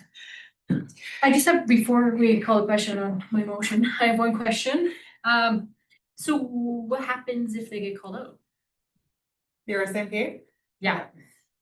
Yeah. Well, that's also why we're Can requesting you ask you. that at the meeting? I know you probably don't know the answer to that, but. Well, no, I had conversations with Anita as well, and she seemed to think that even one would be okay, but she's requesting that we do 2, and then that would cover off contingency situations like that. Well, so just because we're paying them, then, or they're paying them, so they. Yeah. I just, it must be off-duty officers, okay. I'm just trying to wrap my head around how they're getting the both. And he said they'll pay for whatever they use, so if we were to request for 5 and they only end up sending 2, even though it's in the agreement, it'll be compensated. Charged We're for only- whatever we're- Okay. Yeah, Okay, sorry, I have no more further questions. All in favor? I'm trying to give him a long time. None opposed, so carried. Mel? I'd like to make the motion that town of Smoky Lake file for information correspondence item titled Alberta Municipalities Recommendations for Implementation of Bill 50 Changes. All in favor? None opposed, so carried. And 13.1, joint municipalities meeting information. Oh, yeah, so I just added that as I guess more of a reminder. I know it's not the first time this table has heard it, but the joint municipalities meeting is still proceeding. They said business as usual, September 29th at Vilna at 5 PM. At that meeting, the county, they did approach me at the emergency agency meeting we had. And they are wanting to, with the new council, do likely a joint orientation for the elected officials training course. That's the mandatory one, that's the emergency training, right? So at that meeting, we were going to just put aside some tentative dates that would work administratively for both sides, just because the current counselors at that meeting may or may not be part of that, so we need to plug something in so that it's booked, and that's the mandatory one, so. I'm glad you brought this up because I don't know how everybody else's schedule is. But I won't be able to attend the September 29th municipalities meeting. Probably won't be able to either. And that's what I was afraid was gonna happen. So I'm surprised actually that they're continuing on at that time. It was flagged. Yeah, They said that they had that conversation, yeah. well, between even harvest, like the timing, election, everything, so I'm a little surprised. But I don't want to just, all of us just not go, so I think we should have a motion here to let them know that we won't be attending it. Just so it's more polite instead of just not showing up and, That's fair. yeah, I think if we have no intention of going, unless we would like administration to go, but then we don't have a vote. Well, they don't anyways, so. Yeah, well, we're gonna try and coordinate that Yeah. orientation piece, so that's why I was gonna go, No. You can coordinate that though through an administrators meeting. I don't think it needs to be with counselors. Cause these aren't gonna be the same counselors. So I think an administrative meeting is more appropriate to align something for the new councils. Like I think old counselors creating a schedule for new counselors is also kind of odd too, right? It seems more like what I think works for Cheyenne- you. I think Cheyenne and Megan said that they would just plan to chat with me there because Hmm. I was gonna be. Perfect, you can chat with them anytime. Yeah, Okay. I don't know if it's gonna be like a formal part, it's just we need to start thinking about that, and I don't have an opportunity to see them before that, so. Ellen? This council has put this forward again and again and again. ICC has replaced joint municipalities essentially when it comes to negotiations and so on. It is something, like joint municipalities does not need to meet 4 times a year, which is what has been done in the past. And if you look at the history of the joint municipalities, it was a huge success for Smoky Lake region. We actually have a very specific ICF written around how successful our previous joint municipalities agreement was. However, having said that, because we have ICC, decisions are not made at, like, it's more of a dinner together, have the RCMP come Conversations. together. Have like, which is why even that gentleman, whose letter I referred to at the beginning of the meeting, it would be great to have the new RCMP and whatever his, sorry, I forget, but he's the high up dude, to invite him to the joint municipalities meeting. That is what that is an excellent forum for. But even what you're just saying with ICE, like I agree with, I don't think we need to attend a joint municipalities meeting for something that could actually be taken care of with a motion at the organizational meeting. I have not seen the agenda for the meeting, I just said that was one small piece, I do not know what they plan to discuss, but they are having the meeting and they said they're going forward, so that's all I'm relaying. Yes, Marianne? We're gonna move. Do it. Okay. So I move that the town of Smoky Lake accept the verbal update from administration on the joint municipalities meeting scheduled to take place in Vilna on September 29th, that the meeting will still move forward, but administration is directed to notify the managing partner of joint municipalities. There will be no representation at the meeting from the town of Smoky Lake, and to coordinate the emergency management mandatory training at a future administration meeting. Favor, or did you want to amend? Oh, okay, all in favor? Not opposed to carry, sorry, I thought you had. And no, I'm kind of smiling at how much was put into that version. Yeah, Did you? sorry. That was excellent. She just. Breathe. All right, closed session, so. Crystal? You tabled Oh. the Oh, that's right, before closed, yeah, 7.7 or 25. Table 7.4. Yeah. So I got confirmation from the advisors at LGFF and CCBF. It is not capital because it's not our capital. It does not qualify for those grants. And we could bring back more information regarding a debenture and we can lower it to a 5-year. But that does require roughly $20,000 payment in operating, so that. I know we just did apply for a debenture, which is fine, but I could bring more options for a debenture if that's the direction that you go in, for 5-year and a 10-year. Or Do you think the interest rates would be much different from a 5 to a 10? Yeah. Lower or higher? it is lower, Okay. but it is good. An amount that would have to be put into our operating. Mel? I'd either like to just take it out of reserves or get the lower. I don't want it over, like 5 years or something is more appropriate for this dollar figure, I think, and that makes a little bit more sense to me. So I just like to see what the rest of my council, I'm comfortable with taking it out of our reserves. But if everybody's hard to set on doing a debenture, I do like that idea of you bringing back some different options for it. I'm in favor of taking it out of reserves, but if it means, if the rest council would prefer to have the debenture, I'm not opposed to it. Marianne? So from a financial perspective, I would support having a debenture over 5 years.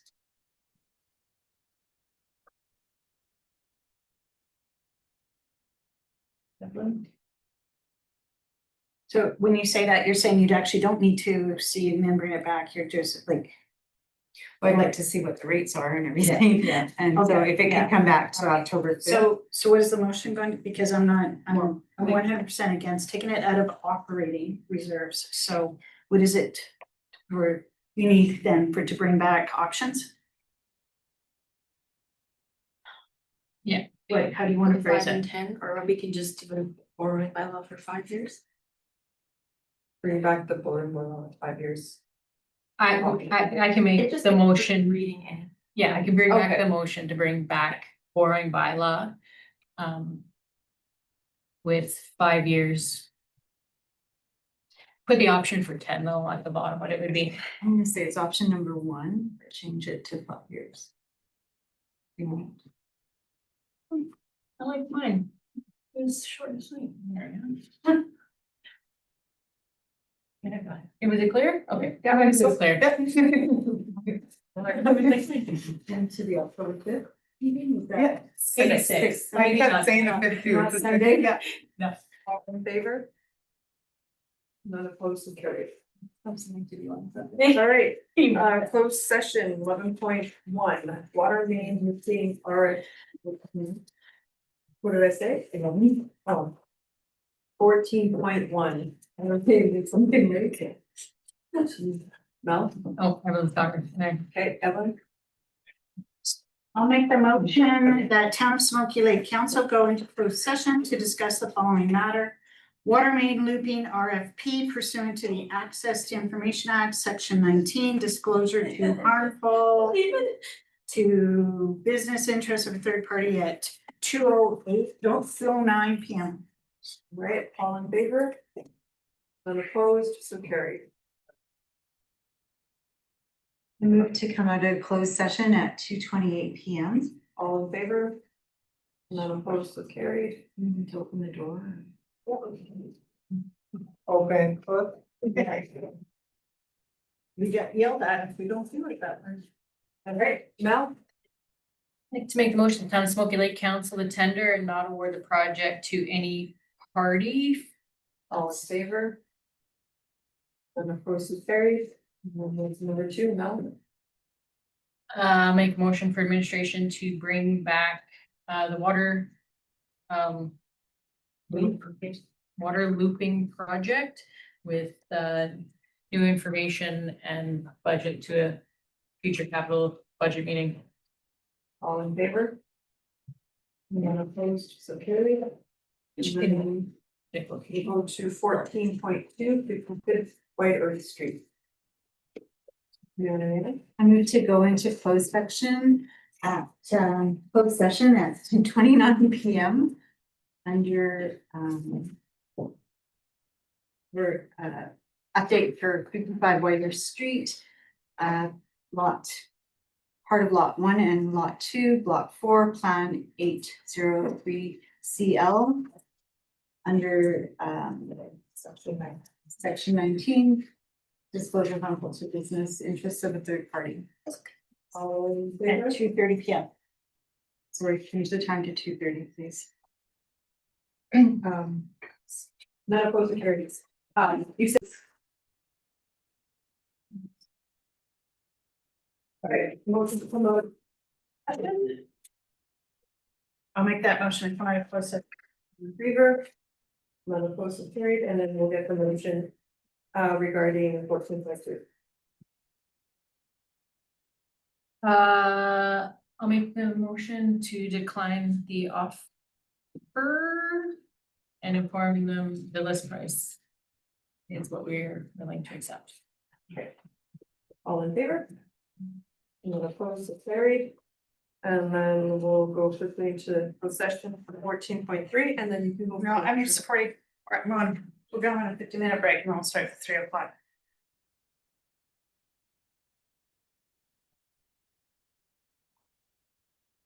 Okay, so We're at Cameron House. Colin, what is it? It's a recess or? Maybe said to do one more and then take the break. And this won't take long. Yeah. These are used. Yeah, you can use the washroom. I was just gonna ask to go into close and then when she gets back, we continue. For 14.3, consideration of Interior CEO service. Let's shut that door.